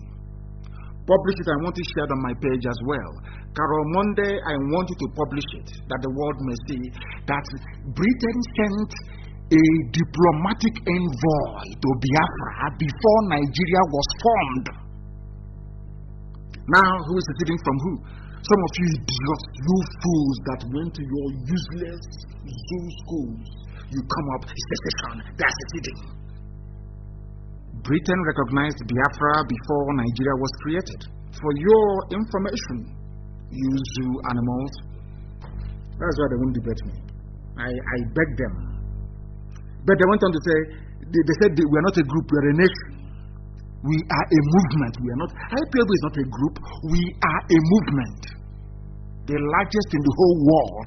We are a movement. For your information. They said that the group said it followed credible intelligence alleging that Fulani terrorists are planning to slaughter people of the region who intend to celebrate. Of course they are. Of course they are. They said they don't have credible intelligence because they too are working for the terrorists. The terrorists have not told them we're going to strike the east, but we know they are coming. How do I know terrorists are coming? I will tell you today what happened what happened a few hours ago so that you may understand. If you are planning anywhere you are, be you in the Middle Belt, be you in Yoruba land, be you in Biafra land, if you plan to let your children out on the 1st of October, prepare their burial ground because they will die. And I will tell you why. Now listen to this headline, as if they don't know. Premium Times is saying nobody told us because they have direct line to all the terrorist groups. They say, oh, nobody told us. Nobody told us. Nobody told us. Let me read a headline for you. School children, others fear dead in Kogi explosion. They are now targeting your children. In Kogi State, they have detonated their bomb as usual using Dangote truck laden with fuel. That is what they do. That is what they do. That is what they do. These are the things you need to understand. I'm going to read it for you. Tanker explosion in Felele in Lokoja in Kogi State. Who were they targeting? Several people, including school children, were on Wednesday morning killed as a petrol tanker exploded in Felele along Lokoja Abuja Highway. The victims of the tanker explosion, which occurred around 8:30 a.m. in the morning, close to the GT Plaza, included school children and students of a nearby Kogi State Polytechnic. They parked the tanker. They knew that children were there. They are now tired of killing all of you in the so-called Middle Belt. They are now going after your children. They are using their favorite method, which is tanker explosion. They say, oh, it's a gas leak, it's a petrol leak, the usual garbage. And you people, as the black demented monkeys in Africa, you swallow this garbage hook, line, and sinker. But you can't deceive IPOB, can you? School children killed. That is what they will do to your children on the 1st of October. Premium Times is saying, oh, we didn't receive any intelligence. Did you receive intelligence before they killed these school children? It is here. It is here. School children killed. Several, including school children. That's why they packed it the same way that the Nigerian army killed us in Trade Fair in Festac using gravity bomb. They knew children were there. The new schools were nearby. Nuns were in their schools. They detonated that bomb, killing children. They have done something in Kogi. When will your eyes open? When will your ears open? You black people in this zoo called Nigeria, when will your eyes open and your skull open? You realize that Fulani have come to kill all of you. When will you people reason, I ask? When? Bring out your children now on the 1st of October. You see what will happen to them. They have killed them in Kogi. They packed their tanker. In a primary school, they know that children will die. And they died. As they did in Lagos. Has anyone investigated the bombing in Lagos or the one in Akure? Has anyone investigated? All of you every day, Nigeria this, Nigeria that, Big Brother, who won election, who's going to vote, who's not going to vote. You people are fools. You are fools of the highest order. Vote for me is our turn. I will turn Nigeria around. I will turn Nigeria into the Atlantic. I will turn it into the rubbish. Meanwhile, they are killing all of you. And as they are killing you, there are men in uniform advancing. There is an alert this very second. An urgent, important message is emerging. Fulani Janjaweed soldiers, these are terrorists in Nigerian army uniform. They have entered or run in Akwa Ibom State through our waterways. They have come with gunboats everywhere blazing. Terrorism, that is the way they operate, to terrorize innocent people. They have come. Now that Boko Haram is in the army, who is an army officer, who is a terrorist? Nobody knows anymore. Nobody knows. That is why I said you must treat anybody wearing Nigerian army uniform as a terrorist until proven otherwise. I'm telling you the truth. Because you don't know who is who. They're in Oron. They're everywhere now with their boats. All Fulani. Most of them from Niger. Some are from Mali. Some of them from Chad. You don't know who is who. Nobody knows where they come from. Nobody has a clue. Because in the north, there is no ID card. You can do as you please. Their borders are open. After all, where do all the foreign bandits come from as they claim? Yet, people from the south, you people are foolish. You don't reason, you don't think very well. Middle Belt has even risen up. You don't, some of you idiots, you don't reason very well. Your brains are still not functioning. They have killed the children in Kogi. Is it in Delta that they will not kill the children? They've killed them in Kogi. The same way they killed our children in Festac. Have you all forgotten? You may have forgotten, but we have not forgotten. That is who they are. So I am telling premium times. Did you get the intel before they killed the children in Kogi? What makes you think that all the terrorist group that you Fulani people are supporting will now tell you before they carry out the attack on the 1st of October? Because it's going to happen. If you like, bring out your children, you see what will happen to them. You go and bury them in the name of one stupid one Nigeria that you're older than. Your father is older than one Nigeria. You want to bring out your little child, innocent child, to go and die for something that your father is older than. You people should develop some thinking faculties. They are now in Oron. We are warning everybody in Oron, in Akwa Ibom State, that the terrorists in uniform, they have arrived. The batch they have recruited from Boko Haram and other terrorist groups, they have now arrived. They have given them Nigerian army uniform. They are now in our waters in Oron. That is to warn you, to let you understand what is happening, to let you know what is happening, that there is terrorism everywhere. Fulani is terrorizing people, killing, pillaging, taking over land, committing genocide, not from me, but from the British. Now the British have recognized it. They have now recognized it. They have now, at last, they have come to the conclusion, what we have been saying from day one, that Fulani is the problem. Fulani is the problem of the zoo. Fulani is the problem. Children are now dead. So these Fulani newspapers claim that they don't know where this information are coming from. Can now see the evidence in Kogi.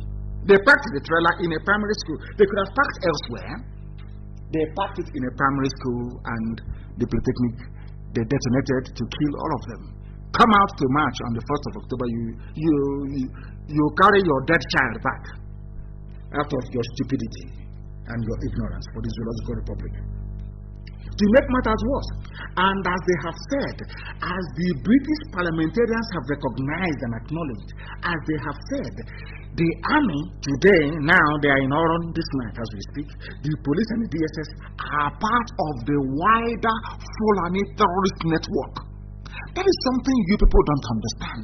Now, you see the missing Burata, you can never see him again. I've told you that before. All you hear is the picture and video. You can never see him live, never again, because he's gone. You see, Burata's army and all the idiots that work under that fool. Let me tell you something you people don't know. You see, some of you claim you went to school, and sometimes, in fact, what we are going to do is we will go down to all those schools you went to. We are going to shut all of them down. Because rather than teaching you how to reason, they made fools out of different human beings. Do you know that the army, police, and DSS are part of the wider Fulani terrorist network? Do you know that Mietiala is at the forefront of Fulani terrorism? Are you aware of that? Are some of you even knowledgeable enough to understand this? Every zoo agency is in on it. How are they in on it? Because their job is to cover up every terrorist attack. Once there is a terrorist attack, Facebook have collected their own money. Everybody is in on it. Once you are bribed, you take your money, you start to do the work that Fulani wants you to do. I published this on my page. I published it. Lagos explosion. BBC of all people, the daughter of Lucifer itself, BBC, uncovered evidence that contradicted Fulani NNPC, because it's Fulani in NNPC. Anywhere they carry out a terrorist attack, they look for the nearest Fulani agency, be it police, army, DSS to cover up, or NNPC to cover up for them. BBC went to Lagos, where Igbo people are, where Igbo people reside, where there were nursery schools, where there were Christian nuns, Roman Catholic nuns, teaching children in their primary school. They were evaporated. Nobody saw them. The bomb was so massive that the people were basically liquefied. You couldn't pick up a bone. Go and see the picture of that bombing. I think it's 12th phase in Festac. Now listen. There again, they destroyed the girls' boarding school. Do you see the pattern? The same way they destroyed a school today full of children in Kogi. That was how they loaded this bomb near a girls. You know, it's haram for girls to go to school. What is happening in Afghanistan? Then went there, they blew them up. And once this happened, I wrote that it was a terrorist attack. I went on air to preach that it was a terrorist. Some people said, no, how do you know? Oh, are you there? How do you know? I said, look at the epicenter of the explosion. Look at the crater. Look at the radius of the damage done. People were basically vaporized. You couldn't see them anymore. Where there were children before, no more children. Where children were residing in their schools and in their dormitories, nobody was there anymore. Vaporized. And I said that the Nigerian army used gravity bomb. Because some of you don't know that the Nigerian army is a full-fledged terrorist organization. Full-blown. Now tell me one good thing they have done. I challenge anybody on this earth to tell me one good thing the Nigerian army has done since the inception of Buhari regime. One good thing, please name it. There is none. Because Nigerian army is part and parcel of Fulani conquest agenda. They are part of it. It was the army, not even Boko Haram, that detonated the bomb in Lagos on March 15th. Always in the morning. The bomb in Kogi, always around between 8:30 and 9 o'clock in the morning. Go and check all their bombs. Go and check it anywhere. This one was done by the Nigerian army. Do you know the good thing about it? BBC that supports Fulani terrorism, they are the ones that carried out investigation. They went and they said, given the magnitude of this bomb, we have investigated. There is nothing like gas explosion. There is nothing, not even one simple gas pipeline there. So how can you claim it is NNPC gas pipeline explosion? Because now ask yourself this question: why would NNPC go as far as providing an alibi for a terrorist attack? Ask yourself that question. This is common sense. Why would NNPC go as far as trying to provide an explanation for an explosion that killed many children, of course, the Igbo children, that has nothing to do with them? It is that Fulani organized terrorism. Organized. Every state department, listen carefully, every state apparatus, every state department headed by a Fulani person is part of this wider Fulani terrorist state network. Fulani is running a terrorist state. The state of Nigeria is a terrorist state. And the army is a full-fledged arm of a terrorist organization. For some of you fools that don't know, the same bomb they used in Lagos, they used in Akure. Go and check it. The same gravity bomb. Once it explodes, you don't start counting casualties because you can see them. They vaporize them. And this is the country that some people are contemplating selling arms to. The more you sell, if you're selling arms to Nigeria, it means you're selling arms to a terrorist or a highly efficient, highly organized killing machine. A terrorist state you're selling arms to. That is what we must preach. New evidence indicates that NNPC explanation for the cause of the blast that decimated over 1,000 square meters, 1,000 square decimation, evaporated everything in Lagos, is incorrect, according to BBC. Is incorrect. BBC that them and Fulani are in bed together. I don't know who pregnanted who, but they are in bed together, Fulani and BBC. They are one family, one terrorist aiding family. BBC. For BBC to look at this overwhelming evidence and say, hey, NNPC, you're lying, and go to NNPC. Who is in charge of NNPC is Fulani. So why would a Fulani man in NNPC try to defend the bomb planted by Fulani terrorists in Lagos? That tells you all you need to know if you have any brain in your skull.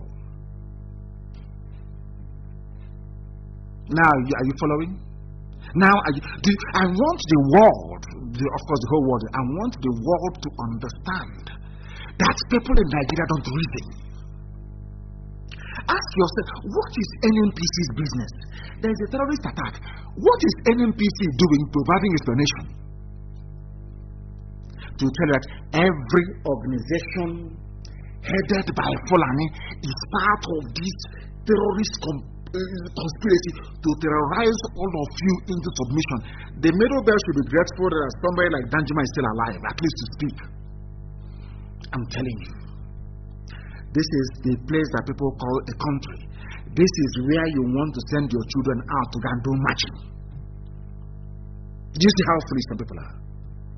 Children were killed in Lagos. Today, children were also killed in Kogi. What does that tell you? Bring them out now, and they will perish in your next life. All you do, you run to your pastor. You'll be crying, Pastor, I don't have any more children. My children are dead. The pastor will tell you, but first of all, bring your tithe and come and sow seed so that God can bless the womb of your wife to give more birth, to give birth to more children. Now you understand it, don't you? Now you're following it, don't you? I want the world to understand what human beings are facing in Nigeria. You people don't know what you're suffering from, your afflictions and your pains. You don't know where it's multifaceted. You don't know where it's coming from. Facebook has collected their own money. Facebook, they have their own cash with new office in Lagos, all paid for with money from oil and gas from Biafra land. And they are against Biafra. The same old pattern, the same old story. But we are defeating them because they are children of darkness. We are prevailing over them. Every blessed day, the same news. 3 killed residents flee as soldiers raid a community in River State. I want to ask you a question. Given the 7 terrorist groups you have in the north, has anywhere been raided by the Nigerian army? The answer is no. But in River State, they raid and they kill. Some of you idiots that say they don't exist. Let's be honest. Not everything you read on social media is correct. Those are fake accounts by Janjaweed and by people running their attacks for them from Israel and from Turkey and from Russia. They don't exist. 3 people killed as soldiers raid a village. Soldiers that are supposed to be protecting people, they are busy killing them. Fulani soldiers in Biafra land. That was what that report captured. That the Nigerian army are killing people in the riverine areas. They are killing people for no reason. Do you see why you must be on Twitter? Some of you, when we warn you, go on Twitter. I know it's not like Big Brother, it's not like Facebook, it's not glamorous, you don't gossip very much, you don't have a lot to write, but that is the platform that delivers the short, sharp message that the world wants to consume. Nigerian army in River State. What are they doing? They told them, oh, Rivers is not Biafra. It's not your Niger Delta. But they're killing you. When they're killing you now, you are no longer their Niger Delta friends. Like Amechi. 3 persons were feared dead, while 2 others were injured during an alleged joint security operation in some communities in Andoni, is an Igbo community. Andoni local government area of River State. They want to kill you, they want to intimidate you. That is fun, that's how they work, that's how they operate. Terrorism.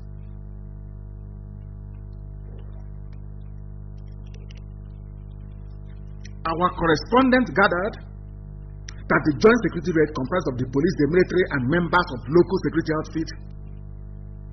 They were said to have taken the community by storm in gunboats. While residents were preparing for such services, army was invading as if it was a foreign country.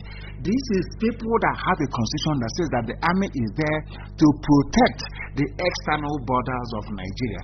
But here they are in Andoni, killing and shooting people. Andoni is an Igbo village. Andoni is an Igbo village. But they moved Andoni into rivers and made them Niger Delta. Do you understand? And today they have come to kill in our land. Do you see? You don't know who is a terrorist.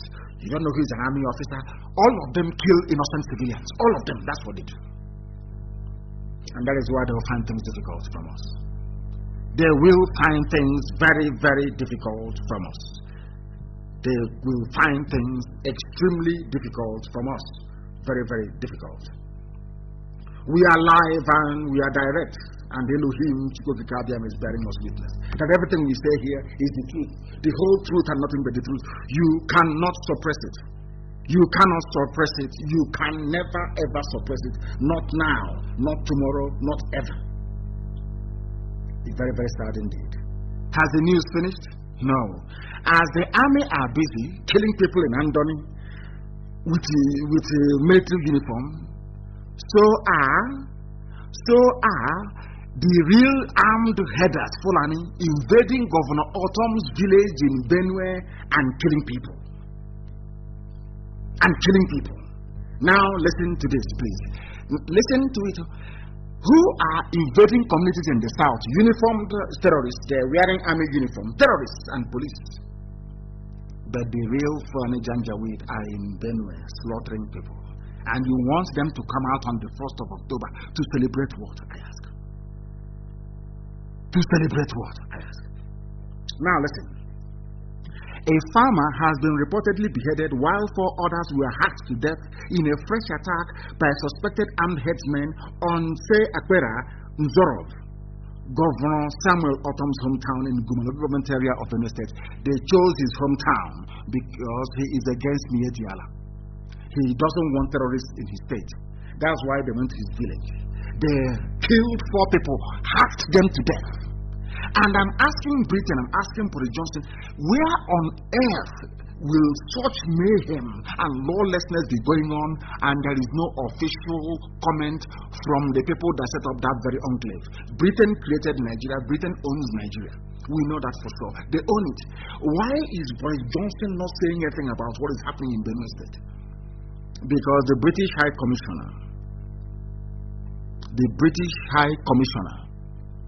has not relayed these very reports to London. That is the problem.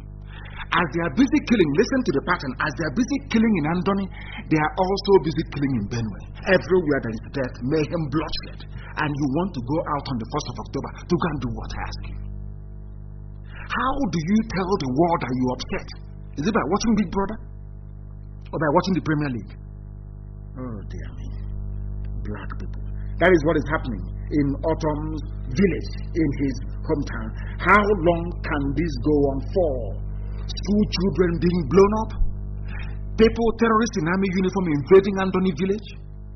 Terrorists in Mieti Allah outfit invading Benue? Everywhere is death and mayhem. And who is happy about it? Who can be happy about it? Always using tanker to terrorize. Always using tanker to terrorize. Is it the end of the story in last time? Just says no. As they are busy writing secessionist proscribed in Ebonyi State. Why were we proscribed? Is because we said no to Mieti Yala, to Fulani terrorism. IPOB is at the forefront. We are fighting terrorism and we have made it known to the whole world.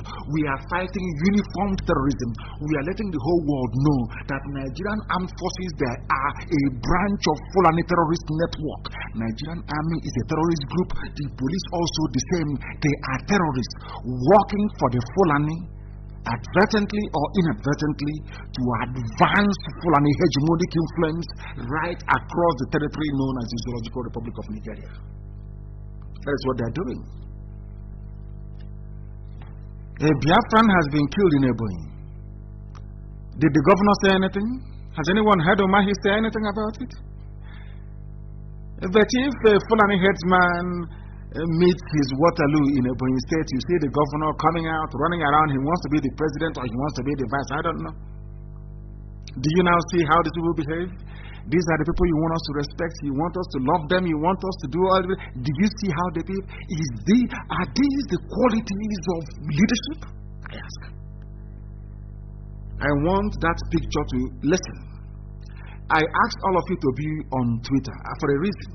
You see this picture here of this lady. We are going to tweet it to the whole world tomorrow. This woman butchered in Ebonyi State by Fulani people. Now, the army didn't save her. The police did not save her. Nobody went to her rescue. She was slaughtered.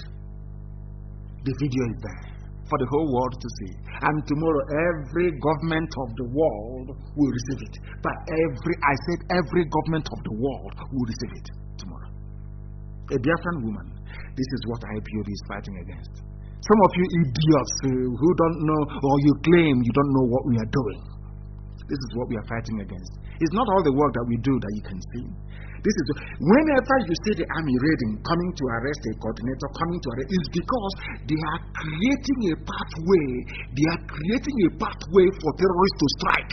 Some of you are so foolish you don't know it. When you see them running around in their hillocks trying to arrest one IPOB officer or the other, they are doing it because they are planning for the men Fulani Janjaweed, the men terrorist group, to come and take over. That's what they do. Isn't it? Also one.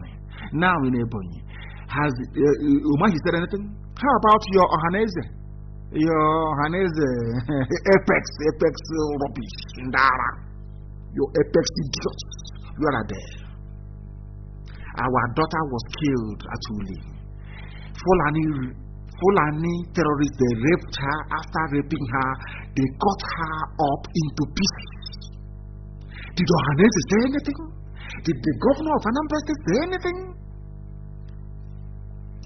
Are these the leaders you're talking about? Are these the leaders I ask you? You have no shame. You have no shame. Tomorrow we are going to test the whole world. The whole world with her picture. Everybody, if you're not on Twitter, between now and tomorrow, you must be on Twitter. Stop talking rubbish and go on Twitter, because tomorrow Trump will get it. We are going to bombard number 10 Downing Street. We are going to bombard that woman, that British woman in Abuja. Every government of the world will receive it tomorrow. This woman. She's a Biafran. Now she's dead. It happened on Tuesday, 22nd of September. At Isiago, Ivo, local government area of Ebonyi State. Fulani headsmen killed her. Nobody has said anything. No leader. I said, Chineke Manandi Ebere, I will come and campaign for 2023. And thunder will fire you. Come and campaign. Look at this girl, she's dead. The governor is there talking rubbish. All he wants is to be president of Nigeria. Your people are being killed. Your land being taken over by Fulani every blessed day. Fulani terrorists. IPOB is there fighting on. We are losing men in Ebonyi to save you from yourselves, to save you from your idiocy and stupidity. And some idiots have the guts and the temerity to stand up to criticize IPOB very soon. Chineke Menuna, very, very soon. Very, very soon. You pay very dearly for your idiocy and stupidity. You go and join Fulani Janjaweed, I'm telling you the truth. She was rushed to hospital, but she died. Look at the video. All of you supporting one Nigeria, look at the video of this our sister. Hacked to death by Fulani. Killed by Fulani terrorism. Supported by a Fulani terrorist army and Fulani terrorist police. Everywhere terrorism. Either in uniform or with their nonsense that I don't know what they call it. If it is kaftan or whatever rubbish they call it. This is the idiotic demonic place you are telling me I'm seceding from. Mad people everywhere. For how long are we going to endure this? For how long are we going to endure this? They attack you with their tanker, they attack you with the Fulani headsmen, they're in the bushes killing, Fulani police and army, they're on the roads killing. God have mercy on these people. Everywhere is death. Everywhere is death. Anywhere you see death, there must be hand of Fulani in it. The Fulani is in it, and all of you tolerate them. All of you condone them. Lord have mercy upon your wretched souls.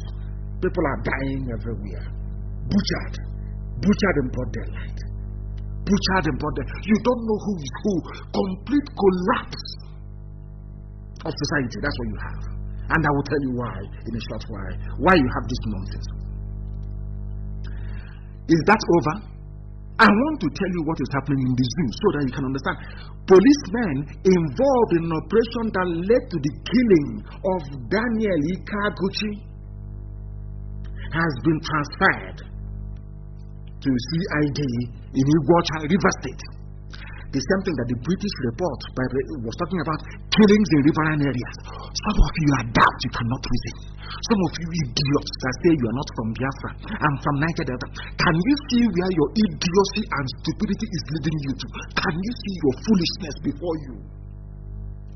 4 policemen arrested for murder. Army has invaded Andoni to kill. This one also in Elelemo, they have killed police. Army killing in Andoni, police killing in Elelemo, Mietiala killing in Ebony. Hey, God, are you in heaven at all? What is going on? What is happening, I ask? When IPOB rise up to challenge this, idiots will start screaming. Anyway, I am very happy that now in Biafra land, you can talk rubbish on social media or maybe in your church. And that idiot, of course, he knows what is coming. You come to Biafra land and say it. Come outside and talk rubbish against IPOB. You'll be buried alive. You'll be buried alive. I'm telling you the truth. Because the enemy within is worse than the enemy outside. The enemy within. Because without an enemy within, Janjaweed, the Fulani cannot be doing what they're doing. There are those who are within. The traitors are within. They are the ones we should be concerned about. And the ones we should be dealing with. I'm telling you the truth. All of them. It doesn't matter if you belong to any socio-cultural rubbish and you're an agent of Fulani. You are the one bringing misery and death to our people. You are more dangerous than El Rufai, who is the head of the foreign terrorist movement in the zoo, Nigeria. They killed somebody in Iguacha. He's a musician, Daniel Ikaguchi. They say he's Niger Delta. Don't mind that Biafra, you're not a Biafra, but they have killed him.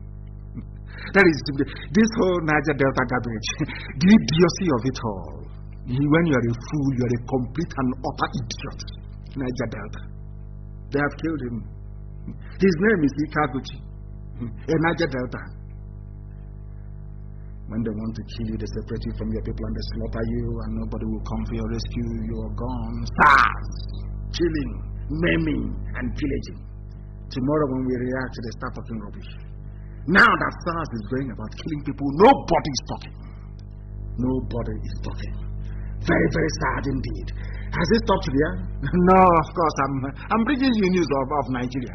How beautiful one Nigeria is before you go and do your useless marching on the first, or before you say you start flying green, white, green. I'm a Nigerian. Fulani headsmen kill a traditional ruler in Plateau. Are you listening? Fulani terrorism is everywhere. No state is spared. Now I ask you, why can't you sit at home on the 1st of October and say no to this rubbish? Gunmen suspected to be Fulani headsmen, Miet Yala, on Monday night killed Dabulus Chuwang Jang, the acting Gwamwei of Foron district in Barakin Ladi local government area of Plateau State. I think he's the local chief. Details are still sketchy, however. It was gathered that gunmen invaded the house of the deceased on Monday night, September 21, and hacked him to death. Fulani killed him. All of you are there talking about the Fulani presidency. It's possible. Oh, Tambuwal, he wants to take the governor of Enugu State to be his running mate. He wants to take Umahi. You people are ardent. God in heaven, are you sure you are the one that created these people? They killed a traditional ruler in Plateau. Everywhere. I said, go and look at all the killings. Go and look at it. All the heinous killings. You see Fulani thumbprints on all of them. Tomorrow you say you're in one Nigeria. They need your one Nigeria to conquer you, to emasculate you, to strangle you. As you're shouting one Nigeria, green, white, green, you're dying. Your village is dying. Your mothers are being raped. Your daughters are being abducted as you foolishly mouth your garbage, one Nigeria. Is that very clear? Mokoko, I have no brain. Very, very, very, very sad indeed. Very, very saddened. Terrorism ruler killed. And now, for the final confirmation, I want it, the final confirmation, if any is needed, that DSS, Army and Police, I am accusing them tonight, they are the front line of Fulani terrorism. Your uncle, your brother, your sister, your friend may be working for Nigerian Army, Police, or whatever without knowing it. But I'm telling you that they are aiding and abating Fulani terrorism. And now let me tell you why. DSS, the same DSS, have asked a journalist, Masar Hakim, to retract a publication exposing plans by headsmen to attack Plateau communities. That is after that man has been killed. This very journalist, his name is Masar Hakim, he broke a story revealing the meetings held by Fulani groups in the state to purchase weapons and resume hostilities on farming villages. DSS, the same DSS that used to invite our good brother Mailafia, Obadiah Mailafia, remember? For saying the truth. Every time Obadiah Mailafia come, a journalist have, instead of them to invite the Miyeti Allah terrorists in Plateau, they now said to the journalist, you must withdraw that publication before the villages are attacked. DSS is working as part of the Fulani terrorist front. Wherever you see DSS, they are part of the Fulani terrorist. Wherever you see a soldier, any army person that you see, regardless of where he or she comes from, they are part of the terrorist agenda. The same thing with the police. They are part of the wider Fulani terrorist agenda. They are serving Fulani terrorist interests. How can a journalist, based on credible information he obtained, publish an article in a constitution that allows you freedom of speech? They invited him and asked him to withdraw the publication because they don't want to reveal that their men are going to attack farming villages. People wake up and say, one Nigeria. In that same Jos that day, this Jos, Plateau State, on the 1st of October, you will see them going, one Nigeria, we are our Independence Day, Nigeria is 62. Idiots, fools. The more you talk about one Nigeria, the more you are aiding and abating Fulani conquest of your town. Because despite how much Obasanjo claims he loves Nigeria, Obasanjo cannot defend you. Can never defend you. Never, ever, ever. Not now, not tomorrow, not ever. Never will they defend you. These are the things you ought to know. These are the things you're exposing. That is the reason why they don't want IPOB. That is why they are proscribed. They proscribed secessionists to poison your mind. To poison your mind. That is how they operate, to poison your mind. Because some of the wretched Igbo journalists, if they don't write proscribed, their Yoruba editors will not publish it. They say, hey, are you IPOB now? Come on, go and write it. Say they are proscribed. Their leader is on exile. Write it. You know, black people, very demented. And the idiot, because he doesn't want to be behind in his rent, he will write it. Proscribed secessionist group or Igbo secessionist group. They will say Biafra. The idiot writing that garbage hasn't been to Cross River to see how IPOB is on the ground. They've not been to Akwa Ibom to see how powerful we are. They have no clue. Proscribed the secessionists. That's what they love. To poison your wretched black mind. So once you start reading it, you're biased. If they are proscribed with the secessionists, that means let's see if we will not take them. Maybe. That's how they reason. A journalist has been asked to retract what he wrote. Now listen. The reason why I said that Nigerian army, I'm warning them tonight. I know Burata doesn't exist. He's no longer there. They're just using his name and old pictures to publish garbage. He's no longer there. He ran away. We all know that. If he's dead, I don't know, but he ran away. Burata doesn't exist. That is why there is no live video. The same thing I say about Usibanjo, the same thing I say about the fact is, even these days, if you always, please somebody translate for me. It's Nango Adigiri Tanyananya. Ngo. I don't know. What is the Ngo in English? I have no idea. It's Nango Adigiri Tanyananya. Go and try it. Somebody should translate for them, please. You know what that means? I warned you that that boy in Asorok cannot appear live anymore. If he comes out live and you hear an Andrew, eat him raw. IPOB is waiting. Even to UN is a recorded video. We are coming to that in a short while. But I want to let you understand the reason why every army officer you see is a terrorist. Or in fact, you don't know if they are real or they are fake.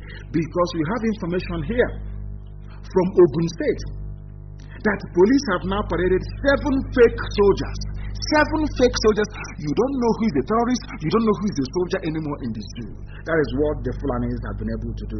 They have blurred the lines, and as a result of that, there is insecurity everywhere. As a result of that, people are dying. As a result of that, impunity is happening on a daily basis to the extent that Britain that loves the zoo so much and Fulani rule, that some of the parliamentarians are now complaining that enough is enough. That tells you all you need to know. Which part of the zoo are you going to discuss and leave the other? 80% of everybody working in Niger State Ministry of Education has a forged certificate. Now, when I tell you that going to school in the zoo is an impediment, some of you said because he went to school abroad, he thinks some of them will actually hide and try to attack what we are preaching, attack IPOB or attack Nnamdi Kanu.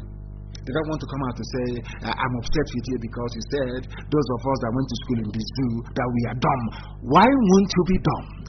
Why is it, when people are wondering why is it that Nigerians cannot reason, I want them to know that in one state in the zoo, Nigeria, in Niger State, entire education ministry,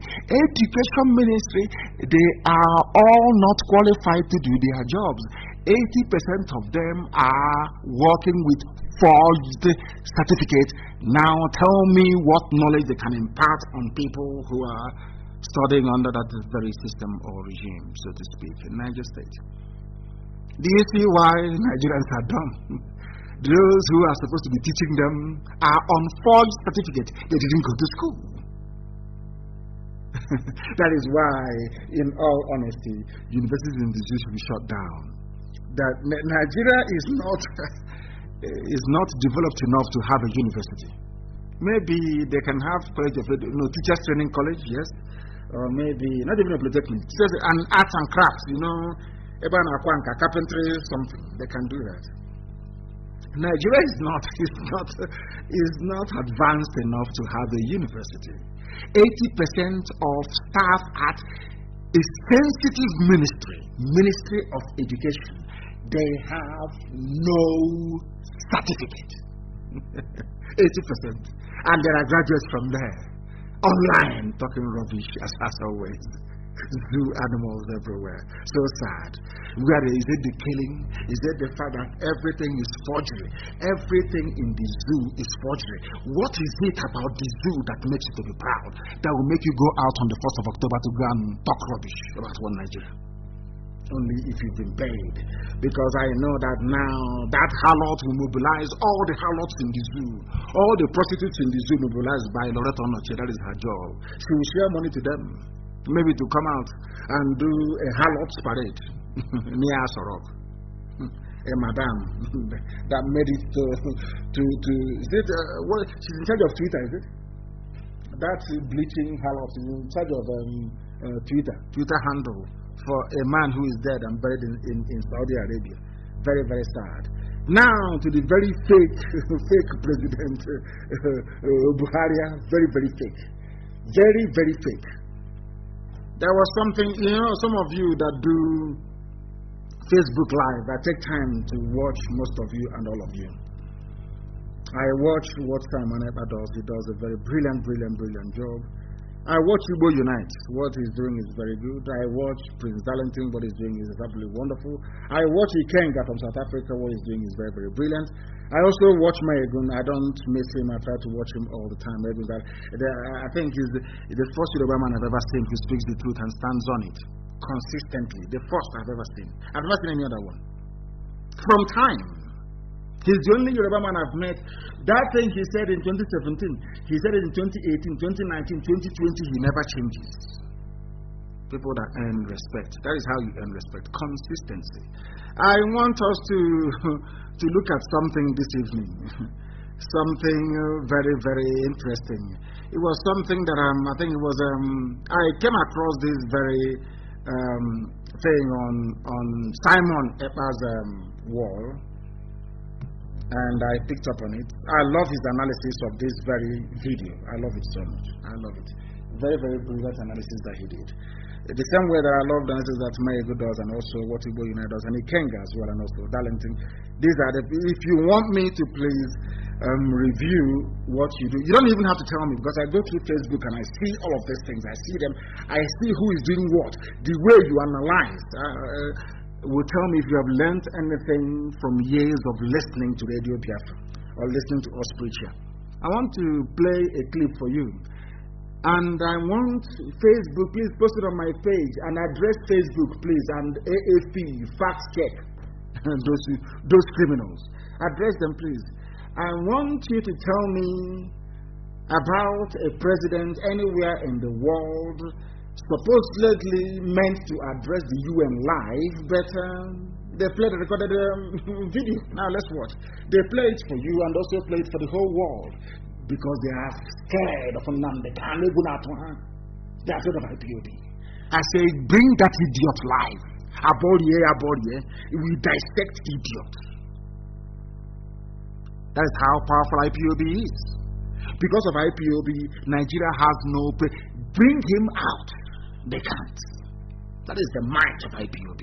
Proscribed, secessionist. That's what they are doing to you. Because of IPOB, that cockroach you put there, Aisha's boyfriend, that idiot in that place wearing a mask of Buhari cannot come outside, cannot do anything live anymore. Let us play this clip that the world may hear, if you've not already heard about it. Now listen. President of General Assembly. Yes. Secretary General of the United Nations. Excellencies. Distinguished delegates. I want to play this thing, please. To introduce. Listen, let's start from the beginning. President of the General Assembly, Secretary General of the United Nations, yes, Excellencies, distinguished delegates. Yes. It's my honor and privilege to introduce a pre-recorded statement from President Muhammad Buhari of the Federal Republic of Nigeria. Listen. President of the General Assembly, President of General Assembly, Secretary General of the United Nations, UN. Excellencies, distinguished delegates. Yes, delegates. It's my honor and privilege to introduce a pre-recorded statement from President Muhammad Buhari.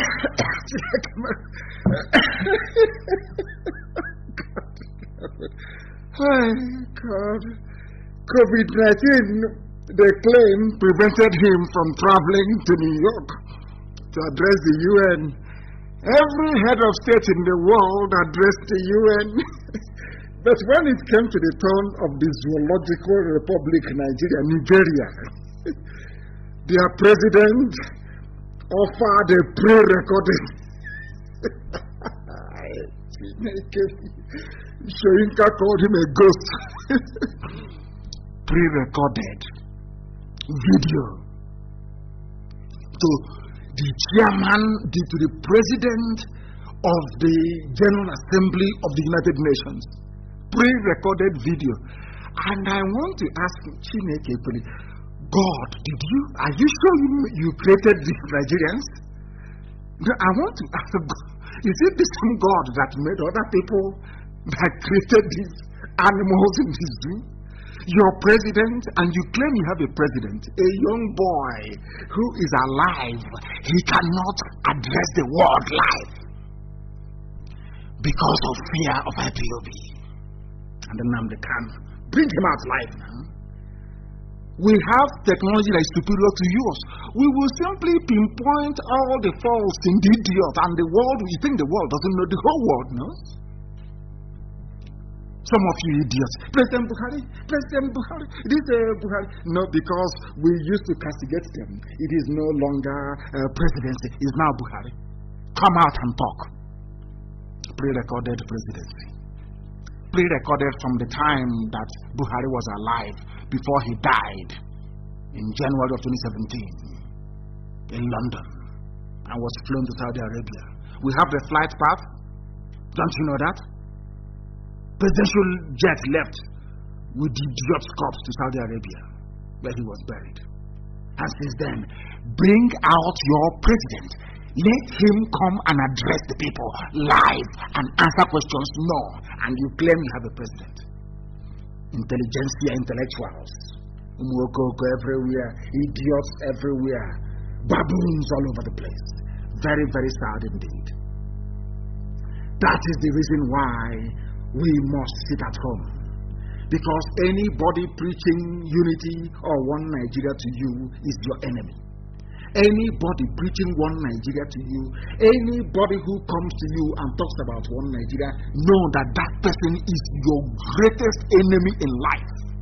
Because those that used to preach one Nigeria like Danjuma, they no longer preach one Nigeria anymore. They have seen something. And I keep wondering, Obasanjo, why are you talking about one Nigeria when you know that Nigeria is not viable? Obasanjo is supposed to know. But he keeps fooling, and of course he's an agent. He keeps fooling himself. They are the ones that want the zoo to remain one.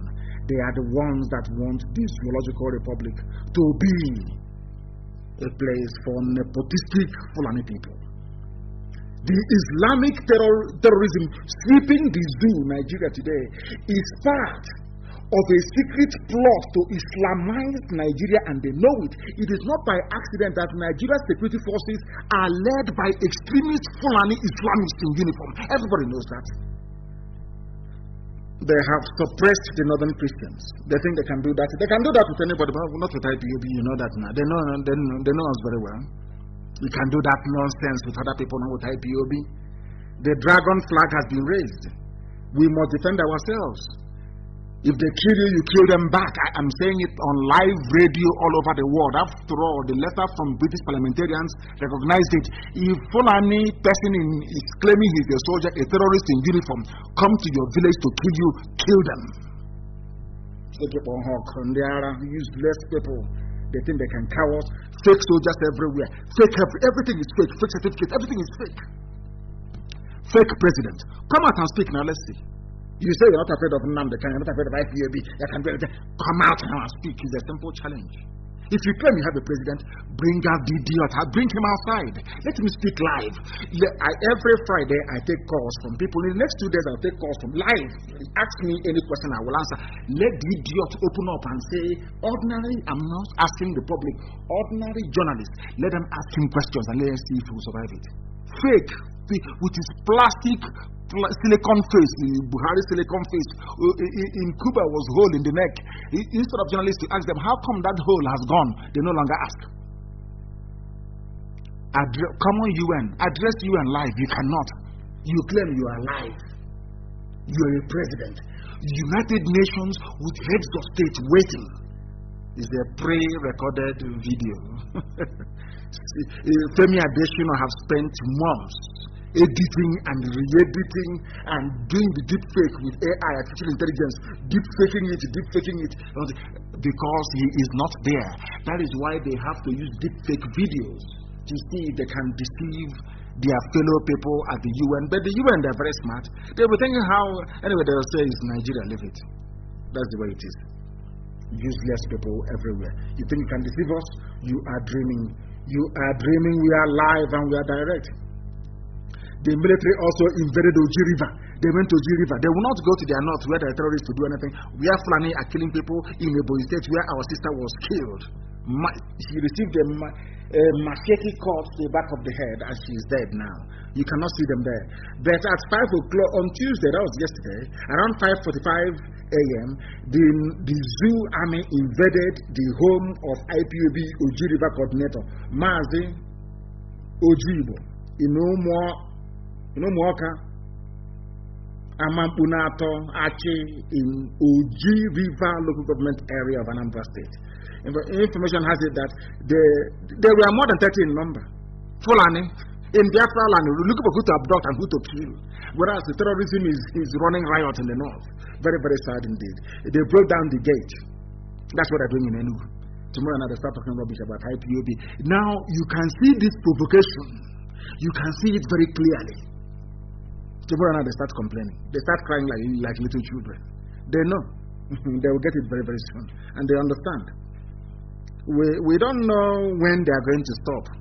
But now we are letting the world know that we don't know who a Nigerian soldier is and who a terrorist is, because they are bringing terrorists into the army. So we are now going to treat every soldier in our land as a terrorist. Every soldier in Biafra land is a terrorist. Because if you're in that uniform, we don't know what you're doing. You're coming to create a pathway for Fulani to invade us. Who knows? Look at how you're behaving, going to people's homes, breaking down their gates. What for, I ask? Is there any terrorism in Oji River? Did you get any complaint about terrorism in Oji River? Very, very sad indeed. Very, very sad indeed. Extremely sad. But we must continue. We must continue because we are live this very evening and our time is running and running and running and running, and we must try to conclude as quickly as possible. We must try to conclude as quickly as possible. Because this very day, as with every other day, we have said that we are going to bring you this very news live, and that's what we're doing, something that the Zoo cannot do. Something, let the person they claim is Buhari, bring him out. Bring him out, let us see. Bring him out, let us see. Not like a funny friend of Hanese. Every time we no go agree, we no go agree. That's all they say. They write a press release. And all these years of press release, what has it achieved? Nothing. They drag a Fanny Ferry and others into it. Water Resources Bill, a Fanny Ferry of Hanese and others. Tackle government as federal government says critics ill-informed. They want to Islamize you. Writing press statement is not going to solve the problem. The only thing the Fulanis understand is direct confrontation. How many times do I have to tell you this? You are busy writing your little petty grammar, press release, they don't care. They don't give a damn. They have made up their mind. They want to use this very period of Buhari's death. He's no longer there. I asked you before to go and watch the film El Cid, starring Charlton Heston, I think it's called. My mixing names. It's Charlton Heston, isn't it? It's called. The very big Hollywood actor. I think he's late now. That was the film he acted. It was shot in Spain. El Cid, go and say it. El Cid was a warrior for the Spanish. They were fighting the Moors, the Arabs, when they were in Spain. And the Arabs feared him so much that even though he sustained an arrow wound and died, the wife gave permission for him to be propped up on a horse and to ride into battle with his king. So that when they saw that El Cid was still alive, the Arabs fled. That's what they're doing. They know Buhari is dead. They brought up somebody, put a plastic on his face, claiming he's Buhari, to scare all of you. And you are all truly scared, isn't it?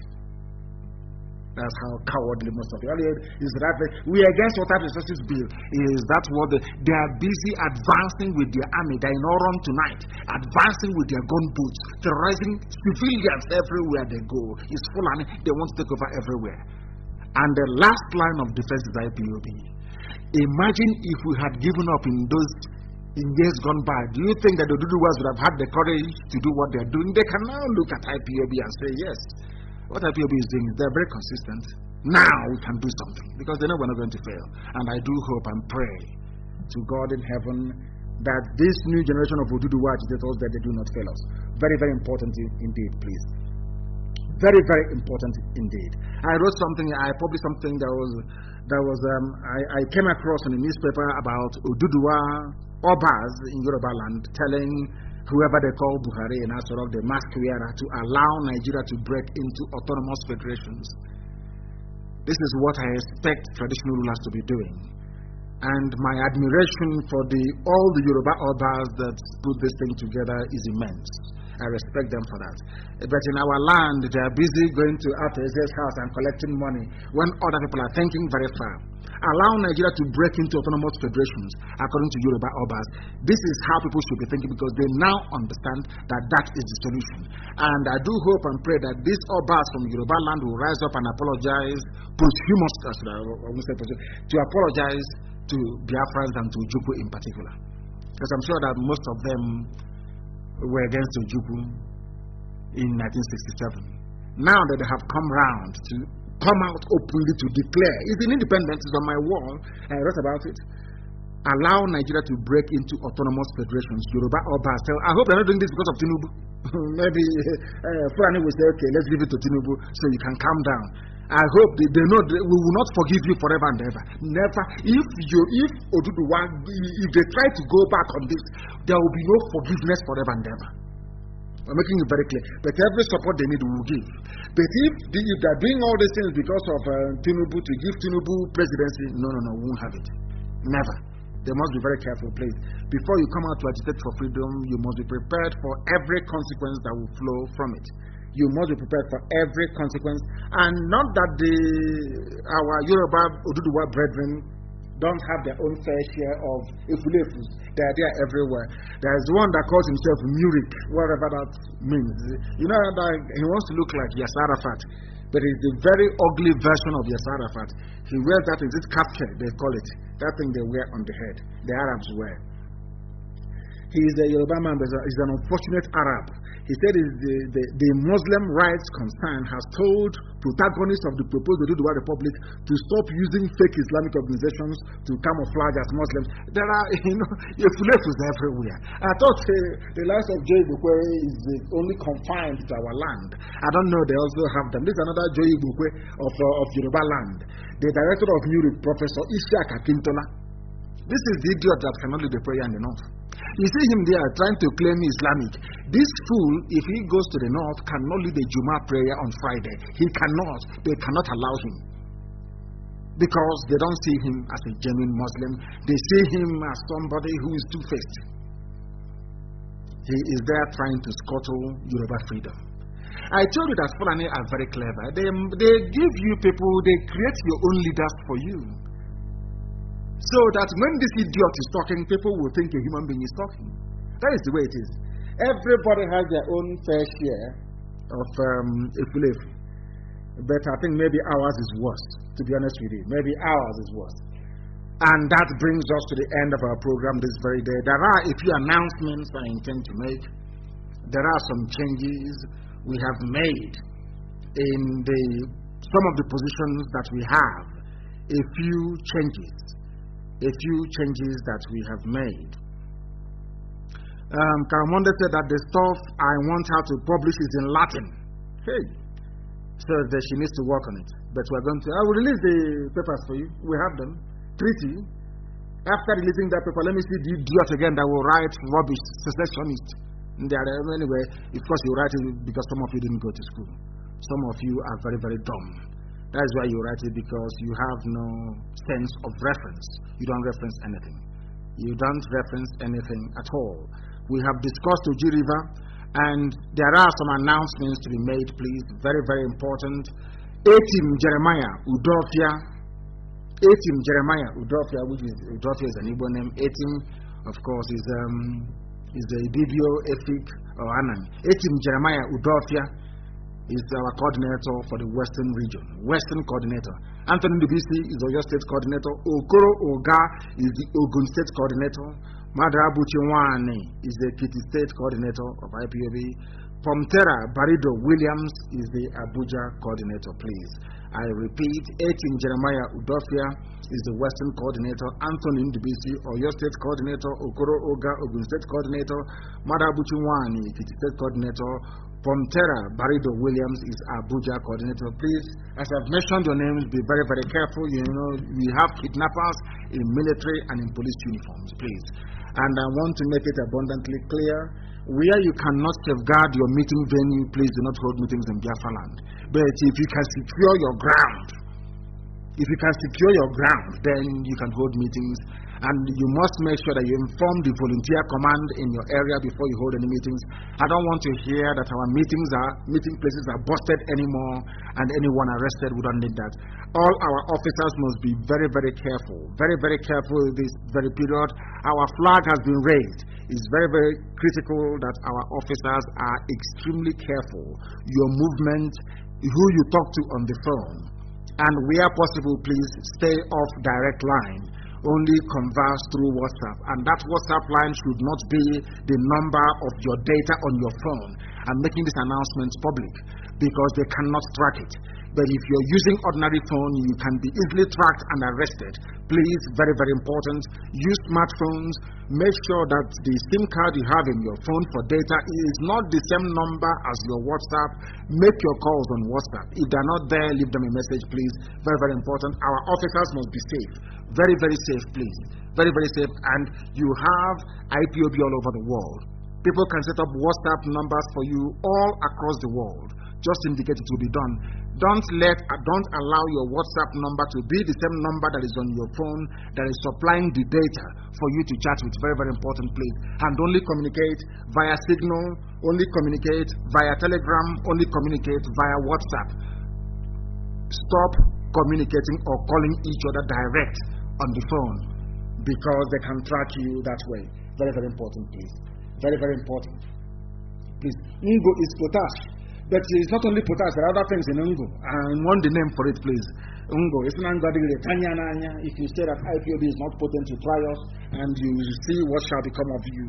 The zoo today has no president because of the formidability of IPOB worldwide. Bring out that idiot you claim is Buhari, and we dissect the bastard. They know that very, very well. That is why even to UN, because of us, the zoo has no president. Nobody to address the UN live anymore. We have rendered them impotent. That is how formidable we are. And that is how formidable all of you are as well, those of you who have listened this evening. And I thank you very much from the bottom of my heart for joining us this very day. Friday morning, 7 a.m. Biafra land time. Live question and answer. Any question you have, you bring it forward and we shall answer it.